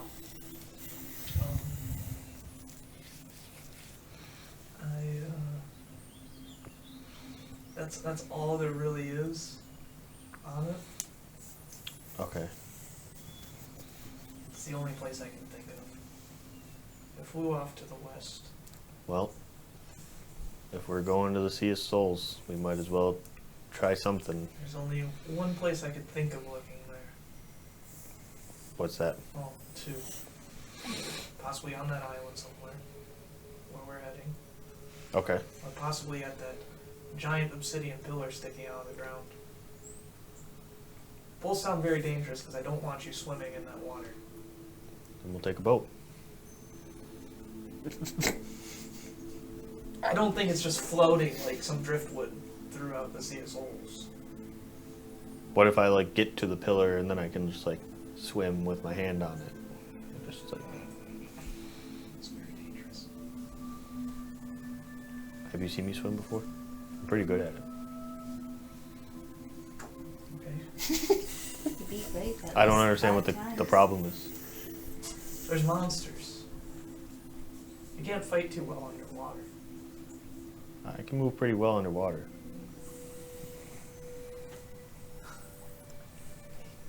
Whatever you want to.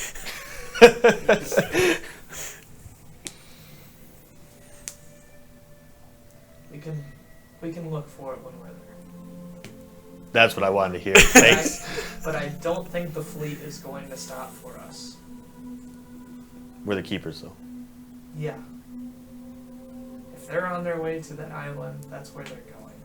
Well, you I said say we're going we- to check the island, right? We will. I say we go with them first. Didn't we, like, And then overthrow a tyrant and reestablish their government and, like, save their whole, you know, thing that they have going on there? sure did. I think they maybe owe us a favor, right? Why do you think they're heading there?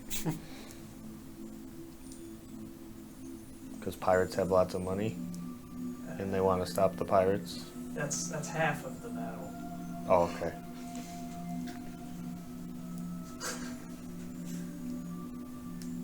Listen, Captain Fletcher is dead set on going there. Whether we're with him or not, he's gonna go there. Okay. But we can check. I'll talk to him. You'll talk to him. Yeah, I'll be like, hey, can we stop over at this thing that I've never seen before that I heard might be something to check out? And he'll tell you. Yes, because you're a keeper.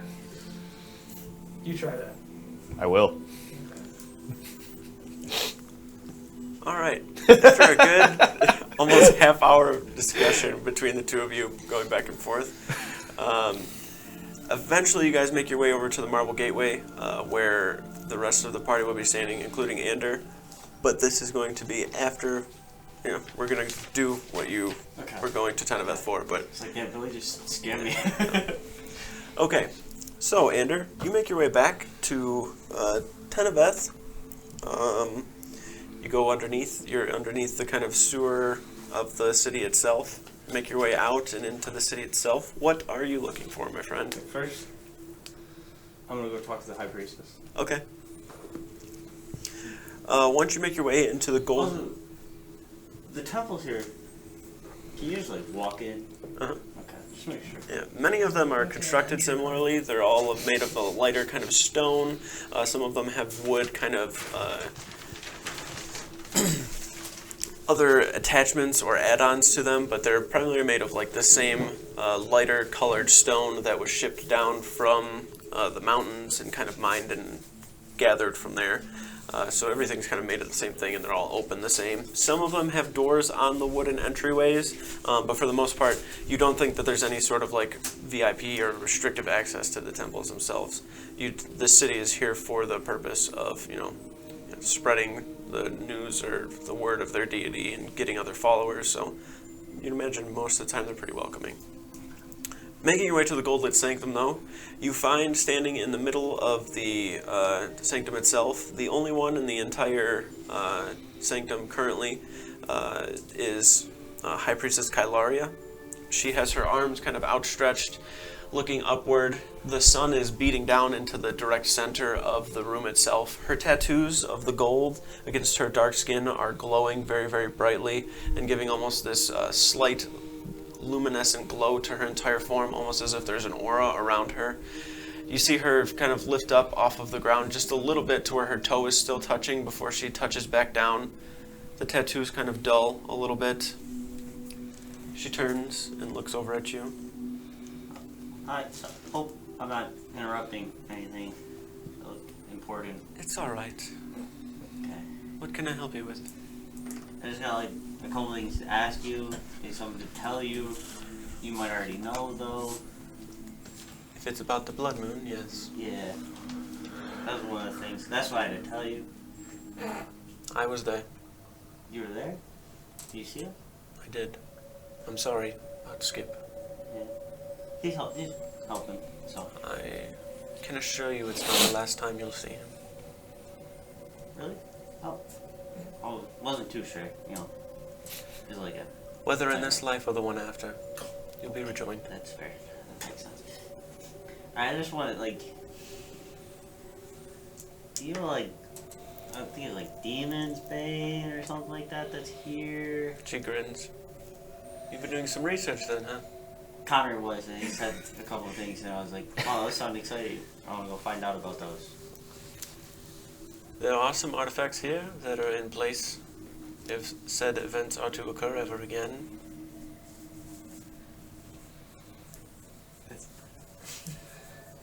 You know, like, what they do or anything? He can give you any of that? There are several artifacts here, along with, we'll just call them magic weapons, as they're not as strong as the others. Attempts, if you would, at creating something formidable enough to hold off another attempt at an eradication. With the culling coming forth, and the way that things are seeming to shape up, there will come a time where I would be foolish not to bestow some of these things we've created upon you guys, to help you in what is to come. There's only a handful of them. There's not enough for each of you individually, or things that are tailor-made for all of you, well, except for Azrael. But there are a few that are here within the city for safekeeping until you're all ready. Okay, fair. You tell me. There's like, I won't tell him. Can you tell me the one that for made for Azrael? Demon's Bane. Oh, that's made for him? Okay. Yes. Okay. He's well aware of it. He knows about it too? Yes. Oh, okay. What the? We also heard like Mantle of Caribos, I think it is. I might say his name wrong. I'm really bad with names. Cabraxith. Cabraxith. Yes. Yeah, that's the one. That mantle, it lies beneath in the vault as well. Anybody ask for? It's just like one of the ones that we just throw someone. Lots going to happen in the next couple of years here before the blood moon. Yes, I'm trying to figure things out. And I would say that right now, if I were to give you these, I'm afraid that they might be too powerful for you to wield. I'm not sure what exactly will happen, and I don't want to speculate, but I don't think the result would be good. I know you all have the right intentions, and you are strong right now, but I don't think you understand the severity of what is to come. Yeah, I just figured I could figure out stuff, but I didn't think you guys would give it to me, so we're good on that. Well, if you want information, I can give you that. Demon's Bane was an artifact created for Azrael as a request from me, specifically. Paladins, along with a couple of forgers of Perforos, the god of the forge itself, created many of these artifacts in attempts to stop any sort of attempt that would come through again. Demon's Bane was the first of all of them to be made. After that, some priests of Aphiel, along with more of these forgers of Perforos, created Ramiel. Ramiel was intended for Skip, and if the time comes and he returns, it will be used by him. But if need be, I'm sure that somebody else would be able to wield it with the right intentions. The mantle itself is a mantle, so it's more of, you'd imagine a mantle being something of armor or protection, but it bestows you with capabilities of essentially vanquishing demons in ways that most others cannot. I'd say that that'd probably be fitting for you, if anything. That's cool. That's alright. There is also one more within the city. It's not here. It lies beneath the Temple of Heliod. Sayul is a formidable staff that has healing powers. Not sure exactly whom that'd be useful for, but it will be useful when the time comes. You met Trelawney yet? I don't believe Little so. guy? Big? How small? Good punches? Interesting. He's got healing. So that's the only reason I said that. When the time comes and everything is getting to a point before the blood moon occurs, I'd imagine you'd all be coming here, as the onslaught, I'm sure, will be coming to Teneveth itself. That would be a good time, I'd say. Yeah. When the preparations begin for the culling, the artifacts will be here for you. For now, they're here for safekeeping. Makes sense, makes sense. I don't really have any other questions. Thank you for your help. She steps forward slightly. I did have one more question. It just popped in my head right now. Yes. I was like, out of nowhere. What about the guy that you guys got here? Get anything out of him? Yes, slightly. We learned that there is quite a bit going on within the Hells.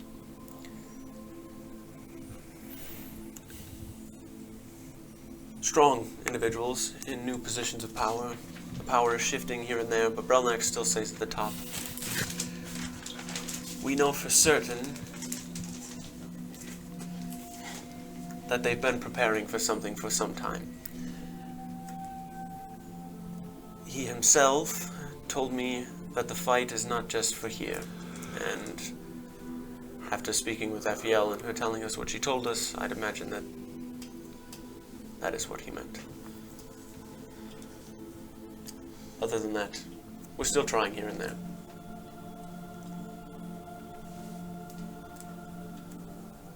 You got anything else to tell me?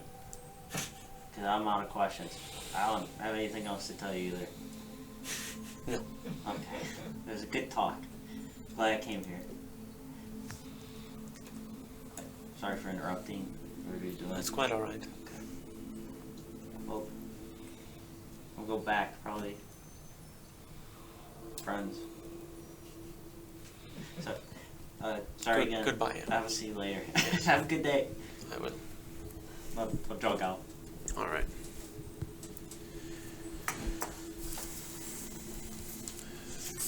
Do you want me to repeat some of these things so you can actually write something down?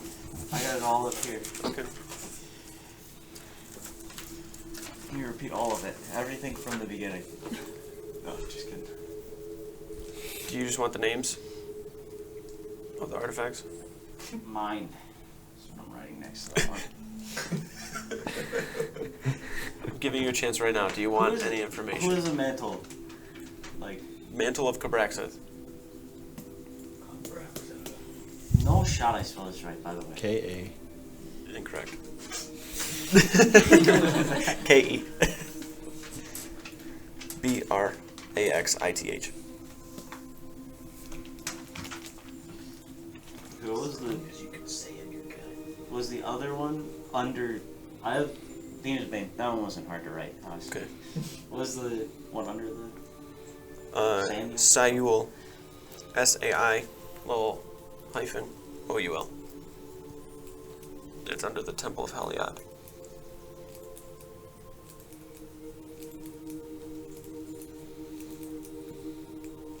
What was it up? Heliod. H-E-L-I-O-D. It's the god of the sun and harvest.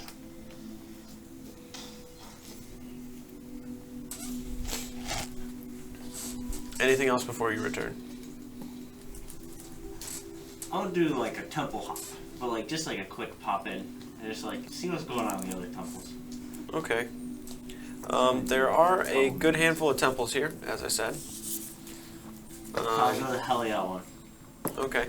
The Temple of Heliod is a actually similar to the Golden Sanctum. It has a dome roof to it, but it is square shaped. The roof itself has a lot of these pieces of metal, like these bands that are holding it together, along with a lot of stone that is kind of carved and placed in a bunch of these smaller rocks, almost like you know how the front of like mom and dad's house is with like the rocks, and then there's like cement behind. It's essentially like that, like going around the dome itself at the top to let a bunch of sunlight in. The interior of it, there is a central kind of area of worship. It's more similar. It's probably the closest thing to an actual church, like with pews, and there's some sort of like a pedestal towards the backside, where you'd imagine that they probably have some form of like services or something through here, like masses. There are a couple of people walking around in very, very bright orange robes, similar to what you probably would have seen walking around in Teneveth before. But they all have this very, very big golden kind of silverish sun that's on their chest, embroidered into the robe itself. The center of it is like a bright gold with a silver trimmer on that, and then there's a bunch of like rays that are Everybody embroidered that on walk by them, I'm just going to introduce myself. Yeah, okay. Hi, Andrew Leftfoot, Keeper of Zaxria. We always just go to the other temple and never see any of you guys. Just let you guys know. Are you interested in teachings of Heliod? Not at the moment. I could possibly at some point, honestly. A lot of scary stuff going around, you know what I mean? I understand. I was just introduce myself. Sorry, didn't mean to interrupt you. Go back to Greetings. I'm Father Abbott. Nice to meet you. All right. If Well, you guys ever need anything, just tell us. It's our job. all right. Heliod's light shine on you. And he just kind of turns and Have a good day. walks away. Heliod's light shine on you and walks off. Have a good day.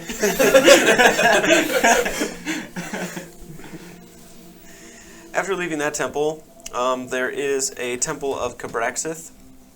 The temple of Cabraxith is a almost barracks-looking building. There is a large golden spear that is in front of, like, it's right in between the front step that you kind of walk around to make your way in, and then at the top of the golden spear where the tip is, there are these kind of bands of metal that go out to this halo that sits above the spear itself, and that is actually the holy symbol of Cabraxith as well. Making your way into the temple, there are a lot of paladins with kind of like long plate mail kind of armor. They don't seem to be like worshiping or anything. They are just sitting in here to themselves. Some of them have prayer books, some of them are eating. There's a couple of tables. This central area in here is more of like a mess hall than it is an actual like shrine or sanctuary type of deal where there's just like this open room where people go to like worship. This is more set up like some sort of like a cafeteria would be, minus the actual like line of food or whatever, but everybody's just out here eating, relaxing amongst themselves. Probably introduce myself to a couple people in here. Many of them don't seem to really want to talk too much. There are primarily human individuals in here, a few dwarfs smattered in. Nobody really seems to want to speak with you at all.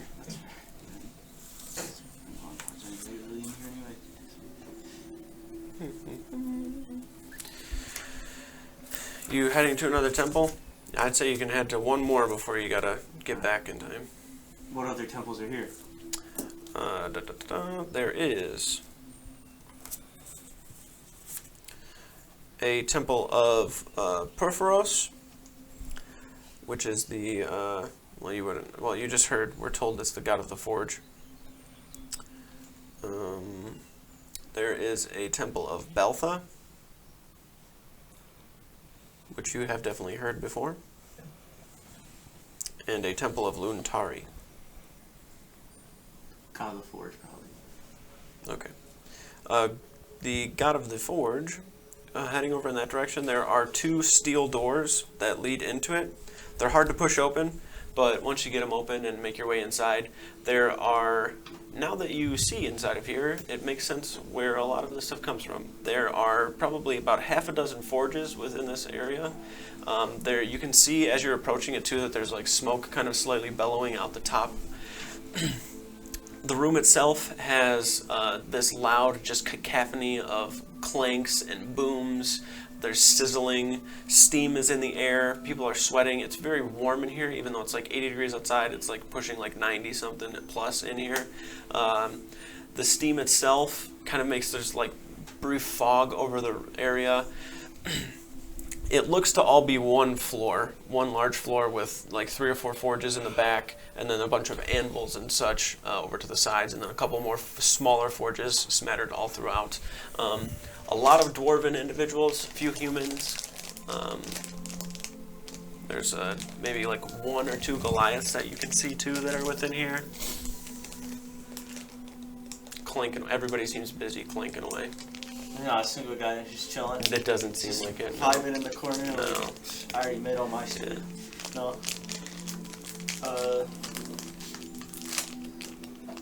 I'd probably just leave everybody alone in here. Okay. Just go. Alrighty. And then we'd go back. Got it.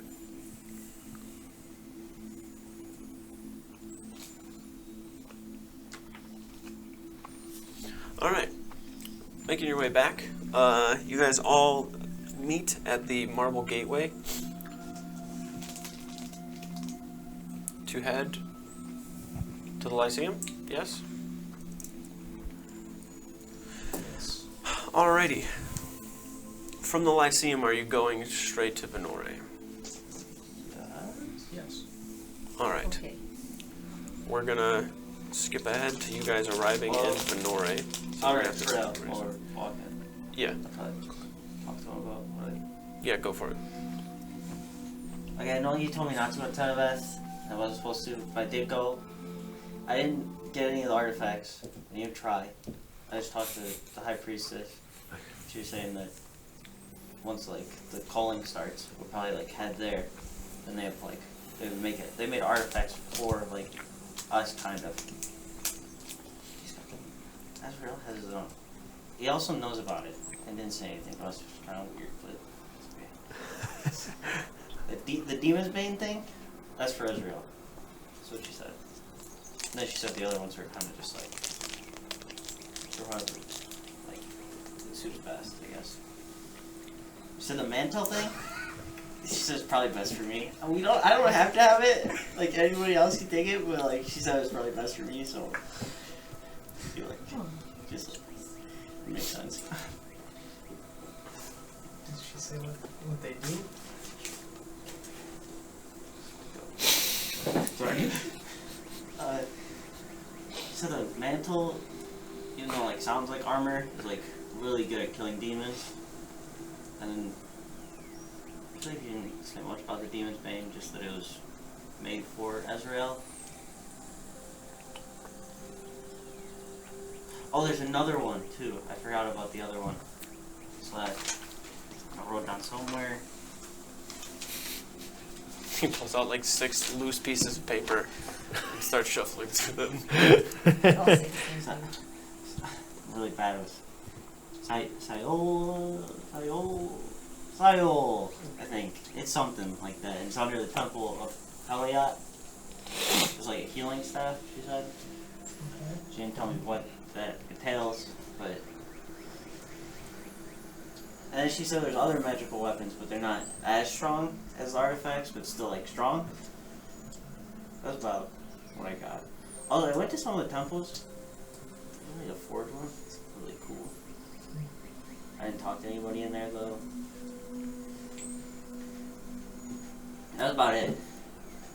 I also went to Hellion Temple. Yeah. And I can't. This guy's name so. Bless you. I don't want to mess it up again, but the man. Cabraxis. Cabraxis? That one, Cabraxis. The Crabback. Yeah. But I went to there. They didn't want to talk to me at all. It's kind of mean. I heard he's not a very nice person. Oh. Or God, rather. Isn't he God's brother? They don't get along. Does that mean if I like put on the mantle that we're like not friends anymore? Or... I guess we'll see when the time Okay, comes. just making sure. They fought side by side in the eradication. Oh, okay, that's good So- enough for me. So we'll fight side by side. That makes sense. That's cool. You guys can hate each other after all the fighting's done. Yeah, he was talking about being a pirate before we left, and I was ready to punch him, but I didn't. He was a pirate though. For 10 years, actually. I meant when he was talking about like stealing the artifacts, he was like, "That's pirate stuff," and I was like, "This guy's thinking of being like a pirate I right didn't say now." steal artifacts. Just like threaten them into giving them to us. As it's a big Yeah. It's the difference. same thing. It's big difference. It's the same thing. That's big difference You know- on that one. Yep. No problem. So, They give it to us. for By their own choice. the axe Sorry. handle Zarbrax was looking for, turns out it flew off to the west. Probably in the Sea of Souls. That's the one. We're gonna Most go likely swimming. in the Sea of Souls. We're already So it's going just there. in the Sea of Souls somewhere. And why don't you tell Andrew what you want to do, Zarbrax? He wants to jump into the water He and wants swim. Yeah, I that was- never that's said not that. the water. He just assumed that's what I was gonna do. Well, what are you going to do? I was gonna talk to the captain and say, "Hey, can we make a stop at this pillar thing that he told me about?" We do have to go to the pillar anyway. That is the way, like, that we find the... So we have to go to the island and the pillar? The pillar gets us to the island. Oh, okay. But why do we think the pillar has the... He said that's like the only two landmarks you guys know. It's a good point. I said I was gonna like pray to Keranos and maybe he would just like You should still do that. tell yeah, me where that's it's probably, at. that sounds like our best shot to find. Like, Okay. 'cause the ocean's huge. I think we talked I mean, about this. I've The swam Sea in the of ocean Souls is before. still pretty big. Hey, look, I made it across from like a glacier to land before, so like But like that ocean isn't like confusing. Sea Souls is like confusing and stuff. You know what I mean? most of the oceans are pretty confusing to me. That's you were also swimming. But like if you just swim in a straight line, you're pretty fine in all the other oceans. But like in the Sea Souls, it like messes you up. That's what I hear. But what if I just go down? What if when you start to swim sound down, worse. it makes you swim up? Well, then I'm not gonna lose my spot, right? Yeah, but then you never go down. You're stuck swimming in the same spot. But then what if I swim up? Do I swim you down? Can't, but like, at So some that I'm point just- you can't swim up. So that I'm just stuck underwater forever? It seems like that would be the where you get caught. That's a possibility. You still want to swim in there. I gotta find that handle. I feel like there might be a better way. Do we know what the handle's made of? Probably I feel like what we need a handles are sitcom made out spin-off of. Zarbrax and Andrew. What's that? I feel like we need a sitcom Yeah. spin off of Zarbrax and Andrew. Oh, jeez. I'm assuming wood, but probably with like cool like engravings and some like lightning bolts and I bet when I like put the head on there and we take it to Mount Celestia, it'll like, glow and be all fucking cool looking, and That would be cool. I'll like hold it up to the sky and lightning will be like ja That's a little dangerous, but into my enemies. little lengthy swing at me when you said enemies. Pull this axe out. Oh no, I was just showing you like what I do with the axe when I have it. After that talk we just had about us maybe being enemies, I just. Oh, I forgot about that completely. Yeah, like, swing it. You could have swung at anybody else's direction. It wasn't fine. I wouldn't have got nervous. But if I just swung my axe at like anybody and I wasn't talking to them, they're gonna be really confused while I'm swinging the axe at them. It's fair. You're right. She's got a little nervous. That was it. Fine. So do you have any ideas? I think Connor's onto something with not swimming in the water, though. That's all. I think praying is probably the best idea. Usually when Skip does that, like, helps him. So. Well, I'll tell you one thing.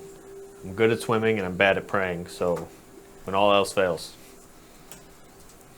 Yeah, let's do a praying thing. If that doesn't work, then I guess you could go swimming if that's where you're at. Thanks, I appreciate it. Alright. Alrighty, so as you guys continue for the next 3 days, what do you got for the last day here? Yep. 10. It's a success now.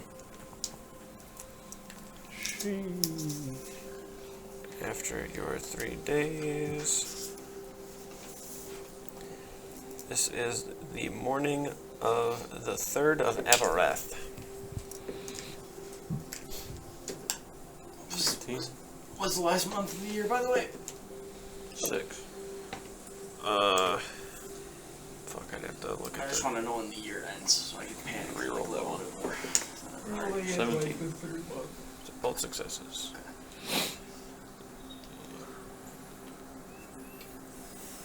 Put it in here. Yeah, so you are in the 3rd month. There are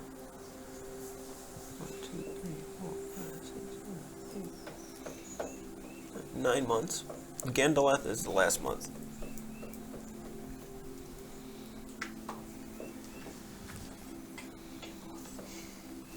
I hear that. Alrighty, so for you guys, you cross the border without issue. There are people coming to and from constantly. What if I want to cause an issue? Don't do that, please. Try me. Oh, that would be stupid. The redwoods are a place of true beauty, with marvelous tall redwoods getting heights of about 100 feet at their tallest, sometimes even taller.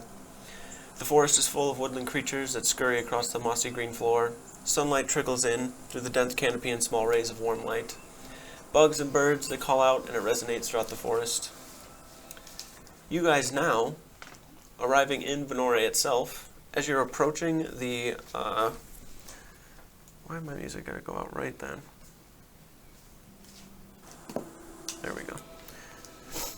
Once you arrive to Venore itself, the large kind of forest gates that are there, they're like this wooden construct that seems to be all made of natural materials but unnaturally put in place by some sort of a force.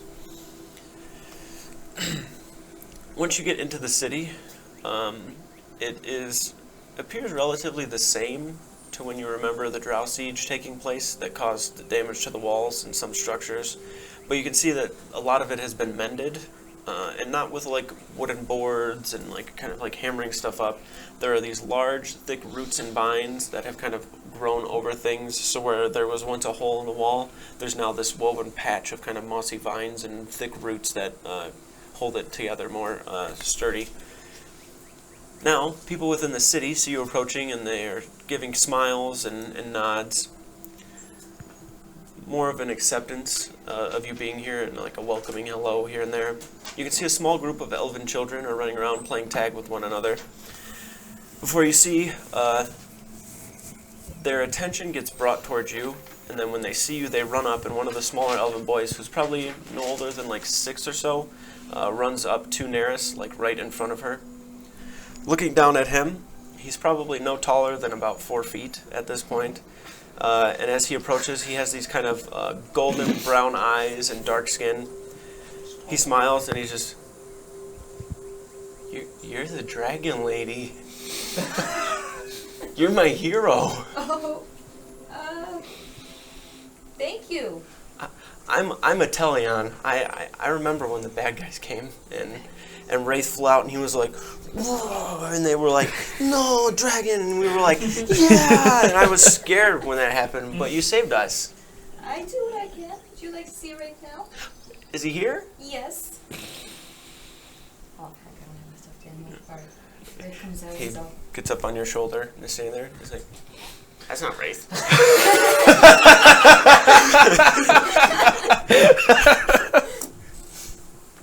Yeah, that's not Wraith. I can make him bigger. This is him as a baby Wraith. For now. Why can't just take a dragon across cities? People would talk. Yeah, we do talk. Wraith's like the coolest. Wraith and I just kind of like look at each other and like shrug. Should I like? Can I? Make Wraith Whatever big? you want to do. All right. So I like sigh and then just make Wraith big. Okay. He takes like one step back initially, like standing, like Wraith kind of flies down, and he's standing like pretty much right in front of him, like looking. That's right. That's not Wraith. That's too small to be Wraith. And then you kind of take your hand and push it over towards him. This bluish energy goes over towards him with a hint of purple before Wraith just grows bigger. His wings kind of flap out. A lot of people just stop and look for a second. Atelion falls down and is like looking up. Wraith kind of like nuzzles him. Yeah, that's Wraith. Wow. He like walks around, and then all the other kids at this point are like starting to walk up and like putting their fingers up towards Wraith, and Wraith kind of like turns back. They like reflect like as they're sitting there, kind of walking around Wraith. Wraith is just slowly looking at them, and then he like looks back at you like a dog, like, is this okay? It's okay. Maybe he gives him the attention. Okay. He's just a new kitten. He just kind of ducks down a little bit. Atelion's like putting his hand forward. He's like, It's alright. like right onto Wraith's nose. Yeah, okay. Wraith kind of goes into it a little bit. Oh, wow. I had a dog once. Yeah? Yeah. Was he this big? No. No? No. What was his name? I don't remember. Little. Like littler. Oh, I see. Yeah. I got you. Well, Yeah. dragons are no different. Really? In some ways. Well, they're a bit bigger, but that's about it. Yeah. We'll fight the bad guys for you, too. Yeah. I remember. Mm-hmm. Me too. Mm-hmm. Know any, no, I suppose, never mind. Oh, okay. You're fine. I can't, no. So do you know anybody named Zaxria, by chance, or? Oh, you're talking about that crazy animal lady. Oh! Yes, I am. Yeah. She lives in the woods. She lives in the woods. Do you know where in the woods? Like, in the woods. Outside of the city. Like, I'm not sure where exactly. like a couple miles, or are we talking? I don't know. I've never been out there really too much. But she comes in every now and then, gets a couple of herbs, and she's on her way. Where does she? Just goes to the herbologist? Yep. Yep, just goes there? Mm-hmm. Okay, so you probably know where she... Probably, yeah. All right. They might. Oh, thank you for your help. Yeah, she always comes in here, and then there's like birds on her, and like she's walking around, and there's like squirrels that follow her, and there's like chipmunks that sit inside of her robe, and then she's got like nests inside of her. She's kind of a cool lady, but she's just a weird lady. Well, it's not very common for people to just have animals coming out of their rabbi, I suppose. Yeah. All right. Well, guess I'll go talk to the herbologist. Herbologist. Who would have known a little kid would be the source of all our... Back on here. I'll let Ray hang out with the kiddos too. Okay. He seems to be liking the attention. He's like a dog. We come back, he's on his back, rolling Pretty around. much, yeah. It's like, oh, it's our barracks. don't you get belly rubs? Humanoid. It's kind of weird if I were to get belly rubs. Okay, so you're not like 100% sure where to go, but there is this central area called the Market Grove that has a bunch of areas within that are like for trade and such.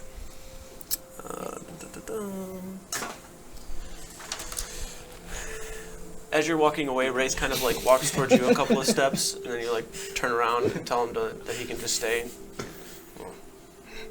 Turns around and like walks back over towards where the kids are. I'll give They- him a few sardines. Yeah, too. they started to like run around and play, and then he just like kind of walks over and lays down in the grass before they start to like run over and like run around him. None of them are like really like going towards him, but they're just like in his vicinity, and he's just kind of like one hand on, like looking up every now and then, watching. Then he puts it back down. Then he like kind of perks up when he hears one of them like yelling or laughing or something.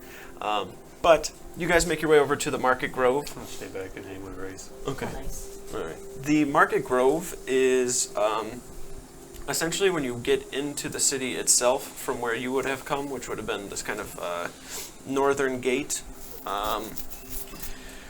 Once you're in, it's a little to the far right. Where you essentially just walked into is known as Afine's Garden. There are these flowery fields, one kind of decent-sized tree that's like a willow tree. It's not actually like a redwood tree that sits in the middle. A lot of the kids go over and play on that and run around within here, and people are just kind of peacefully resting. It's like some sort of very big, beautiful park, essentially, in the middle of the city itself. The Market Grove over to the right is a canopy underneath a canopy. There's the canopy of the redwoods themselves that kind of blankets everything, and then there are a bunch of these larger trees. They're a lot more like oak trees than anything, with a bunch of luscious leaves on them.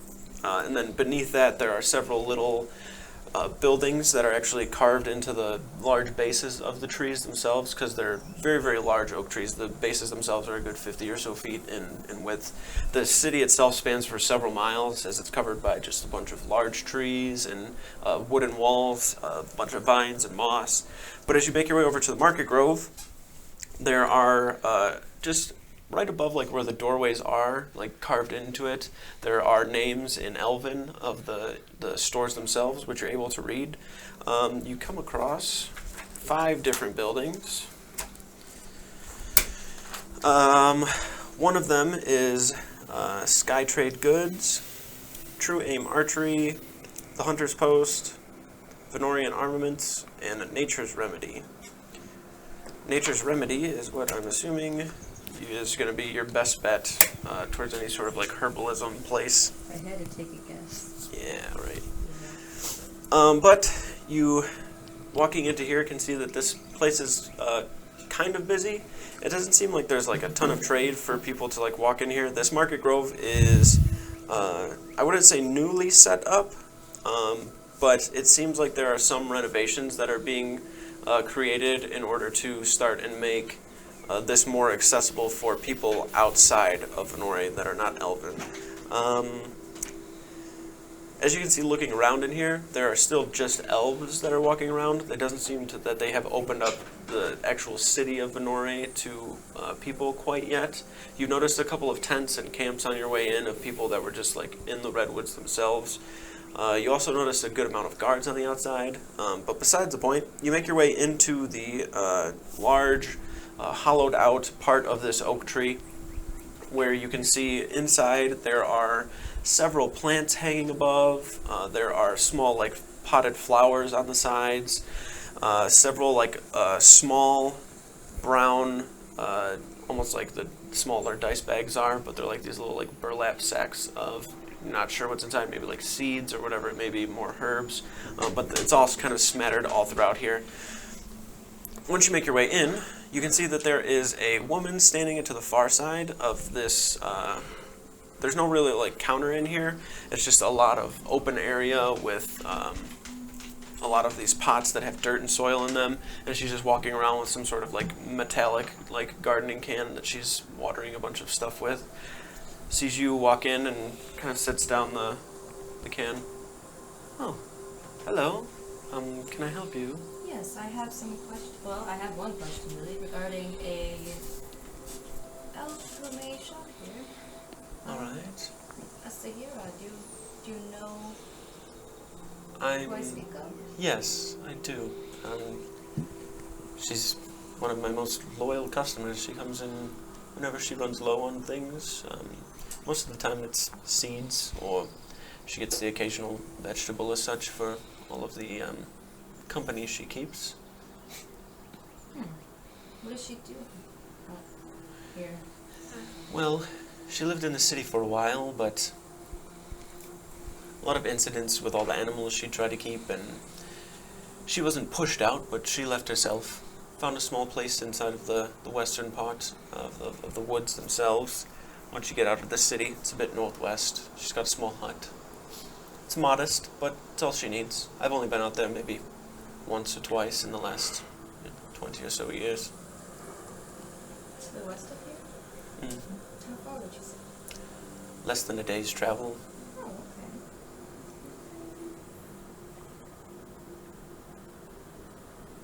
Does she live alone? No, she's the only Human? humanoid Humanoid, individual yeah. out there, yes. Yeah.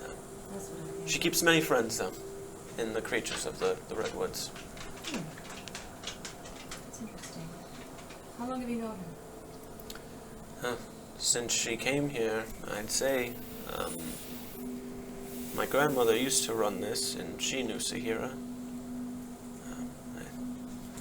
I'd say at least, at the very least, 110 or so years that she's lived here. I've known her for at least 20, 30. Oh, thank you. I appreciate it. Of course. I believe that'll do it. All right. Well, I hope I helped. You did. Wait, let's see. What good is worse? I suppose it doesn't.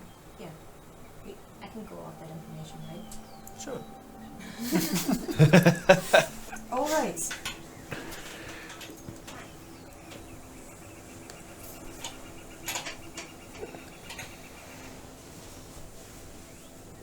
Good? Good. All right. Feeling first.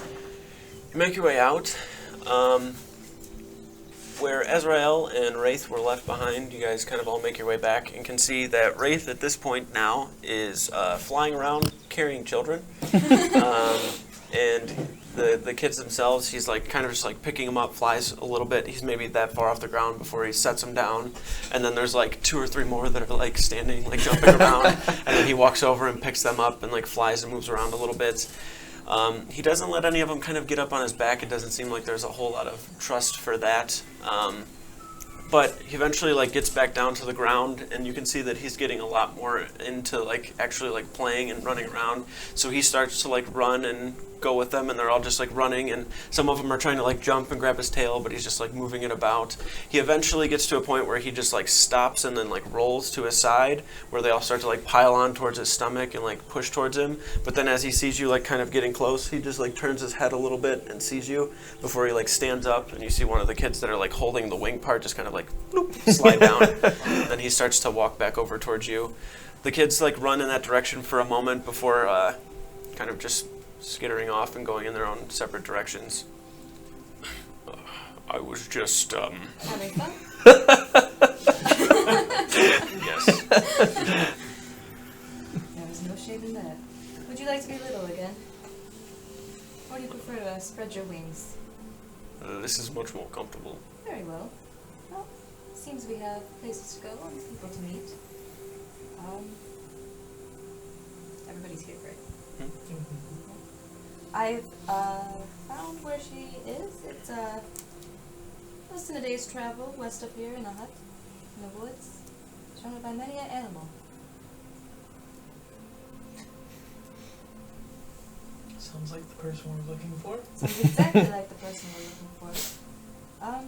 So have you decided what you're gonna talk to her about? Or are we just gonna show up? We're just gonna show up, really. Truthfully, I guess I just wanna find out more about my parents. I mean, there's some questions regarding that. Where they are now. What happened to them. Why? Well, I don't know. We'll see when we get there. Alright. To the west it is. To the west. All right. As you're starting to make your way out, before you leave, you watch, or you can hear before you actually turn around and see, but Atelion is like running up. As he runs up, he quickly like blindsides you and like grabs at your leg and gives like a quick squeeze. And goes, Aw. "You're the coolest," and then he just like runs off. But then you guys make your way out of the gates to the eastern side, or the western side, sorry, the Westwood gates. These head towards the port, but there is quite a bit of forest that leads all the way towards the port, as the first time you actually came to Venore was from the, well, not actually, first time you came here, I guess we could say legally, if that would be what the term would be, but the first time you came here on good terms was from the western part in the port, and you arrived from that small village that was out to the outside where the captain kind of brought you more in, but going that way there is probably a good 4 to 5 miles of redwoods and large trees still, so you know that you're probably heading in the right direction going that way. You do know that you would probably have to go off like the beaten trail a little bit, as you're assuming that her home is probably not directly on that. Moldrek, however, with his astute survival, is able to direct you in a good path, at least in that way. Yes. Does Shadow just have a house? By the guy, by the way. Huh? Does Shadow just have a house because we saved that girl's fucking, or saved the girl? No, you He's never got got a it. hole in the ground. That's what he's Yeah, got. you never got it actually like set up and established. Yeah. I'm just glad there's not a house out there that we just have No. ownership of. No. So, traveling into the forest, you're not too far from the capital, but you get into the woods far enough to feel like you are the only ones in the world. Moldrek has led you a little bit more northwest than west. Moss is heavy here, and a crackle of leaves is heard to your right, like something walking. You kind of look over, and coming through a break in the trees, you see a beautiful, tall deer. The deer in the redwoods have this kind of reddish-brown hide and are quite tall. It doesn't take notice of you immediately, but you can see at least a 9-point rack and a broad frame on the deer itself. Deer ducks down, grabs a flower, doesn't eat it, just grabs it and begins walking somewhat parallel to the path you were heading on already. Moldrek kind of points forward. That way. You walk further. You can see Moldrek scanning the ground, and he points out a couple of times what you can see to be bare footprints on the ground, kind of longer, skinny feet. And then next to all of those footprints are several small little animal footprints. There's a couple of the deer tracks that are going that way as well. But eventually, after probably only about 3, maybe 4 hours of walking, once you left the city, you come upon a small and modest hut made from stone. Fallen wood, moss, and other natural pieces of the forest are all kind of haphazardly placed onto the structure to create what appears to be a small hut outside of the capital. You take immediate notice to all of the creatures and birds and little critters that are atop this hut, and outside it, just laying down and relaxing about, you see all sorts of other animals. You see a tall, kind of ostrich-like bird that's some kind of mossy, dark green color. It has a wreath of flowers at the base of its neck, like a necklace or a collar, and it sits up as you're approaching and moments later, emerging from the door of the hut, is a tall woman. Her face looks slender, but her body is hard. It's kind of hard to tell her actual form just due to this smattering of a leafy, ghillie suit-esque type of clothing that she has. Her hair is a vibrant yellow, and it is these kind of messy dreadlocks that are all pulled up into an enormous ponytail that sits a good 3 feet taller than her actual head. Her skin that you can see is a dull lime green. Her ears are sticking out of the sides of this kind of hood that she has, and it's hard to contain them because they're so large into the sides. At least a dozen or so birds are atop the bulky shoulders of the leafy clothing, and a few pokes their kind of heads out of her hair before ducking inside to keep hidden from all of you. She looks onto you with a blank smile, holding a walking stick that has a small woodland creature, which you would have seen before walking through the redwoods. But now, looking at it, you see it a little bit more closely as it's sitting still atop this stick. It's a dullish, kind of grayish brown chipmunk with a bushy black tail. She looks up towards it. We don't get visitors out here too much, do we, Ollie boy? Yeah, well, we'll see what they want. Hey! What do you want, people? Are you...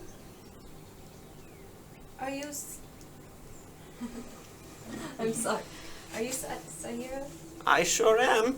Yes? Are you... Lost, yes. I was gonna ask, No, yes. not No, lost. you're not Yes. lost. Actually, Wait, are we yes. lost? We're lost. We are lost. Are we? Am I lost? We're looking for the lady in the woods. They're not lost. We're not lost. I'm like Woldrack. I can tell she's an elephant. Oh, yeah. Oh, yeah, like 100%. Yep. She knows, is she blind? No. She knows I am? I mean, An elephant? She hasn't like fully taken notice to it. You can see that her ears, along with the ears of the Eladrin that you saw when you first went to the Feywild, that their ears are quite large. And also, I forgot to mention this before, and I forgot to bring it up again because it seemed smaller, like information-wise. But your ears, when you're a Winter Eladrin, actually take smaller shape to appear like they're larger than a normal elf, but they're not like this kind of out there, proud, like showing themselves. Like you're very reserved when you're a Winter Eladrin, so everything's very dull and like trying not to draw attention. She, looking at it and the reading that you've done, you'd know that she is some sort of a spring Eladrin. She has, like I said, the kind of lightish green skin. Her hair is like a bright yellow. She doesn't seem to have noticed, amongst the smattering of people that are standing before her, that you are an Eladrin.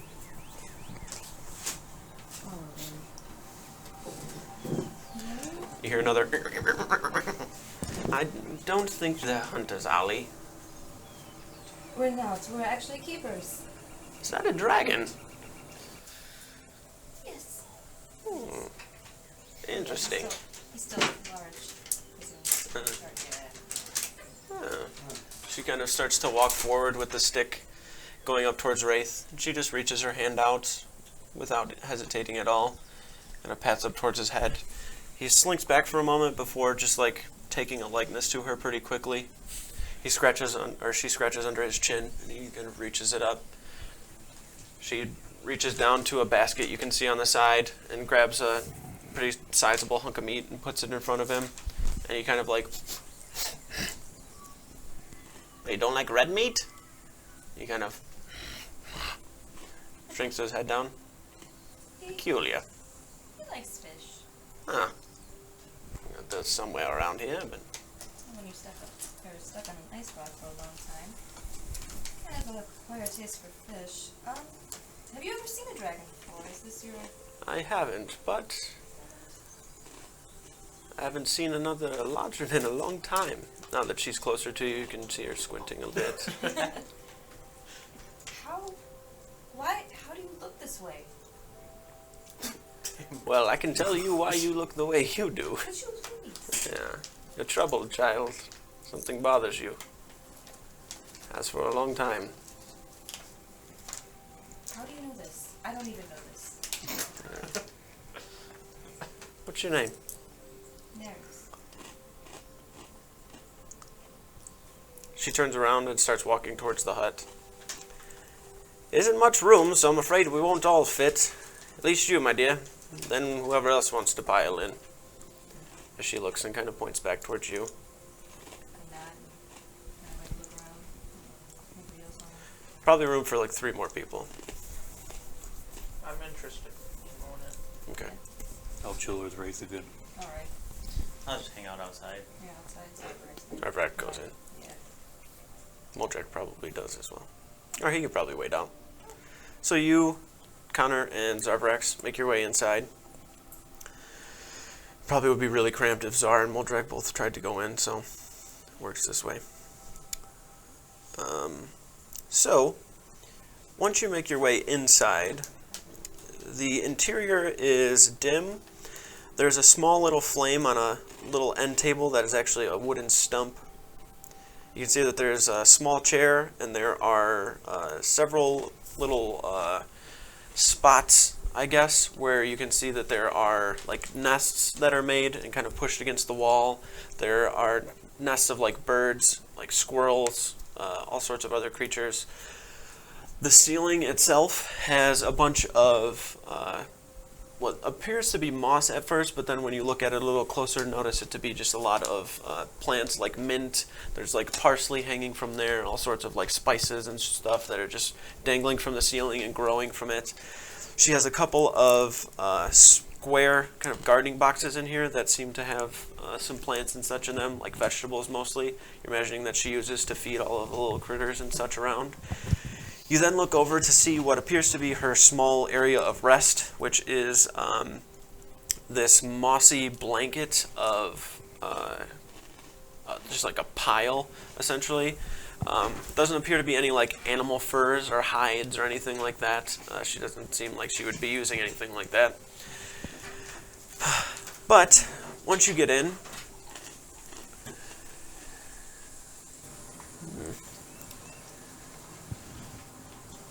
so you are Neris then. I waited for you for some time. I did. How long? At least 80 years. At some point along those 80 years, I'd given up the idea that you were coming here. Your mother and father had reached out to me. Well, your mother came here asking for a favor. I knew whatever it was that it was important because she wouldn't have left the Feywild for it. I didn't even know she had a daughter until she asked if I would keep you here and safe. I told her the best I could do is let you have a roof over your head and stay here in the hut. Safe part was a bit iffy, as I didn't know what she exactly had me protecting you from or keeping you away from. Then I knew that I wouldn't be capable of it, but I was going to do my best. She explained that she intended to sneak you out of the Feywild, lure the Blight Wilch away from you, and be on the run as far as it took you. She figured, once you left, that it would never look for you outside of the Feywild.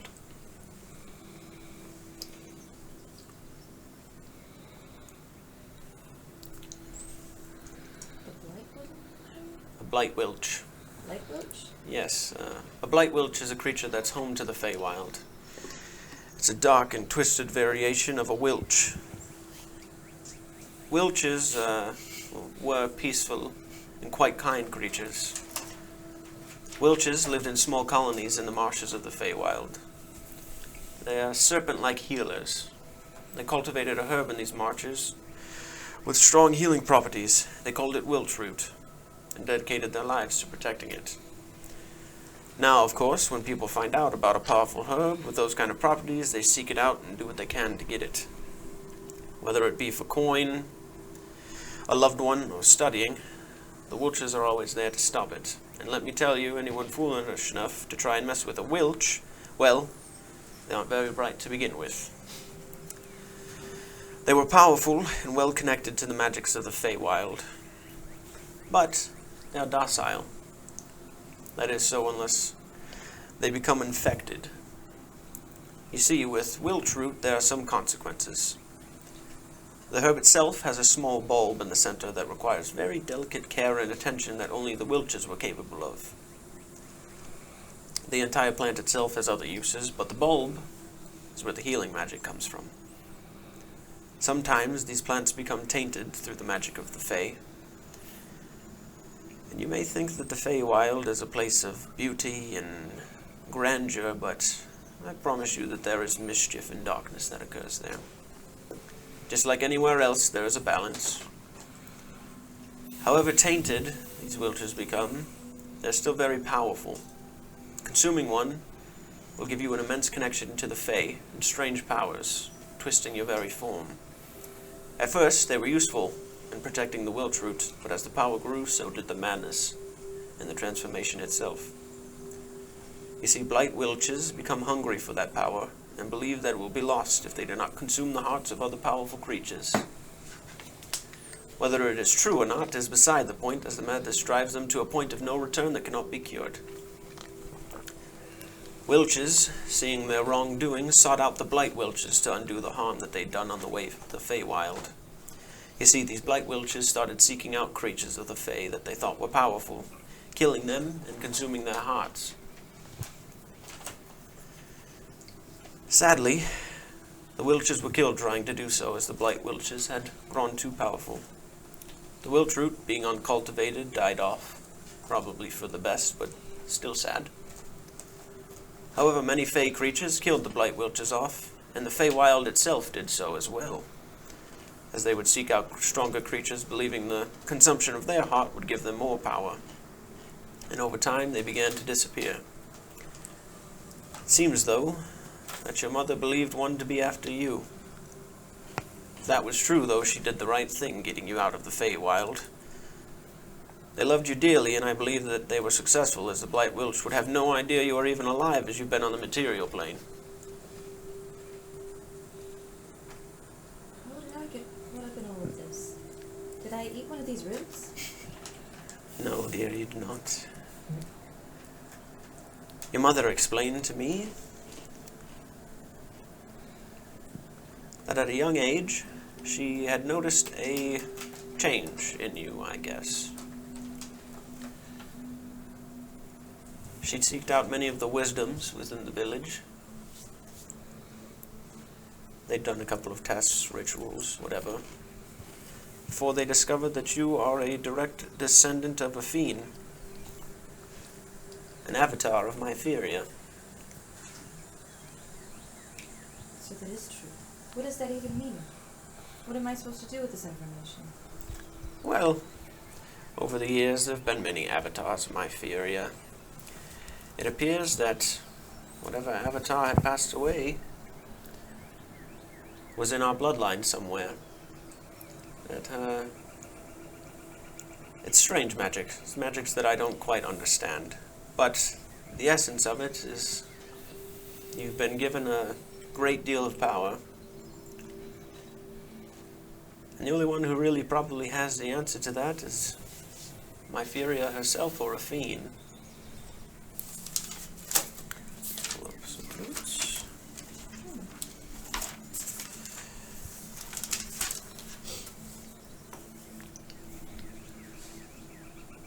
Is there a way for me to talk to them? There are ways. Is it through prayer? No, we're not quite like that. It'd be simple, though, wouldn't it? Originally, everyone's heard the stories of a fiend shedding tears upon the lonely redwoods, giving birth to elves. But the first tear that she ever shed was my Mytheria, the very first elf. Now, as Eladrin, we were the first elves in the Feywild. Now, although we are much like our kin, the elves of Zaxria, we are very different. I'll tell you how to find the answers you seek in a moment, but how much do you even know about being in Eladrin? Well, nothing. I figured as much. You were young when your mother tried to get you out of there. You see, us Eladrin are very emotional beings. We're strongly connected to our emotion in the ways that we feel, the things we can do. It's very hard for us to be alone sometimes, especially not knowing what we're capable of and what it means to be an Eladrin and how to live as one. We thrive very well in clans and villages, but I myself didn't do that very well, so I'd left. Came out here, found my company in family in my own village amongst all the animals here. Did you once live in the Feywild? I did for a while. Why did you leave?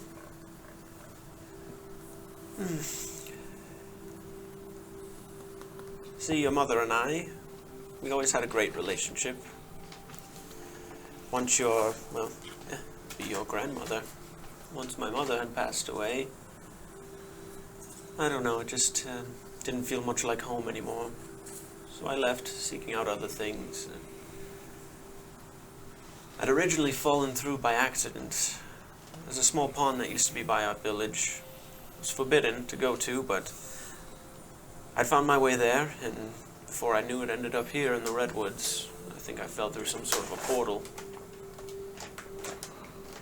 Where's this portal? Not too far from here.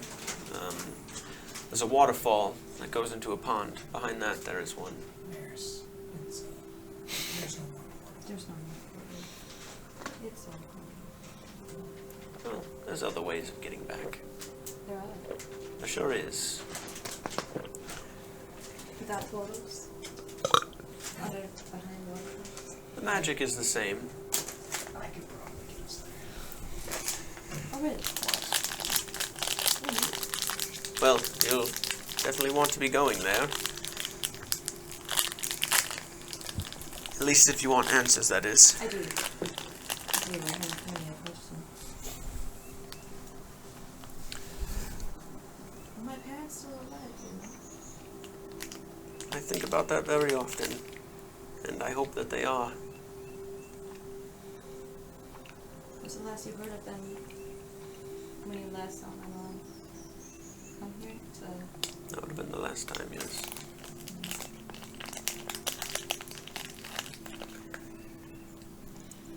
Now,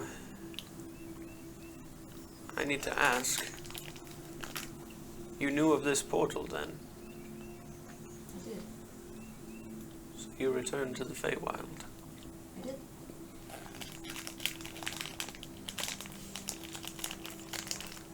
What? That's... If there was something chasing you, What are... they would know that you're still alive.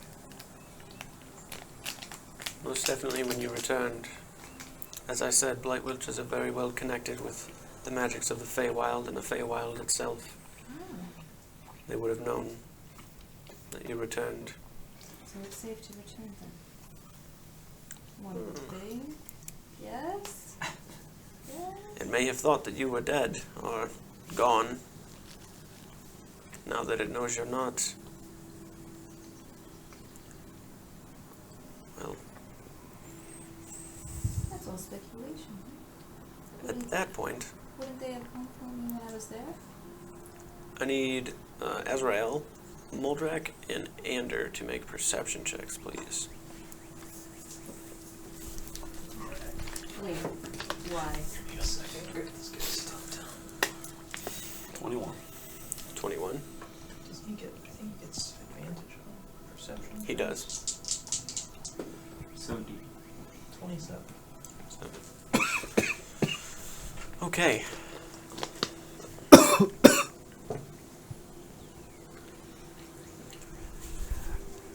The three of you on the outside, along with Chelonia, are sitting. You can hear the sounds of the forest around you before it gets silent. All of the chirping and the sounds of insects kind of goes quiet. You watch that large bird-like creature pick its head up and tilt up towards the northern part of the forest before it gets up and like turns. Its head's still behind it, and it starts like running, going rah, rah, and takes off in the other direction. A lot of the birds pick up off of the hut itself and fly off to the southern part, away from whatever is coming from the north. You can't hear anything, but inside of the hut, as you are within here, Sahira turns her head in the middle of you talking, essentially. As she turns her head, she turns it as though she has heard something. What is it? You realize that there was a large screech of a bird different than the rest, different than the one that was in the front, almost like there was something far out into the northern part of the forest that made this large sound. The rest of the normal symphony of the redwoods goes quiet. She steps out of the hut a bit into the light, breaking through the kind of canopy that's shining down towards her as she looks over at everyone that's kind of standing there.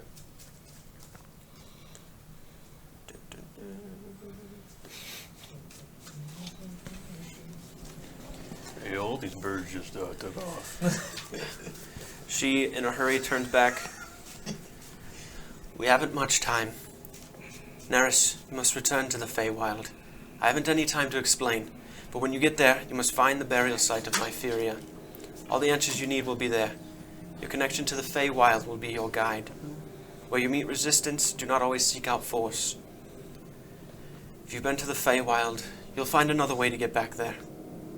You must embrace who you are, and only then will you be able to understand it more. What's happening? The Blight Wilch will stop at nothing to consume your heart now that it knows you're alive. You just had to say something.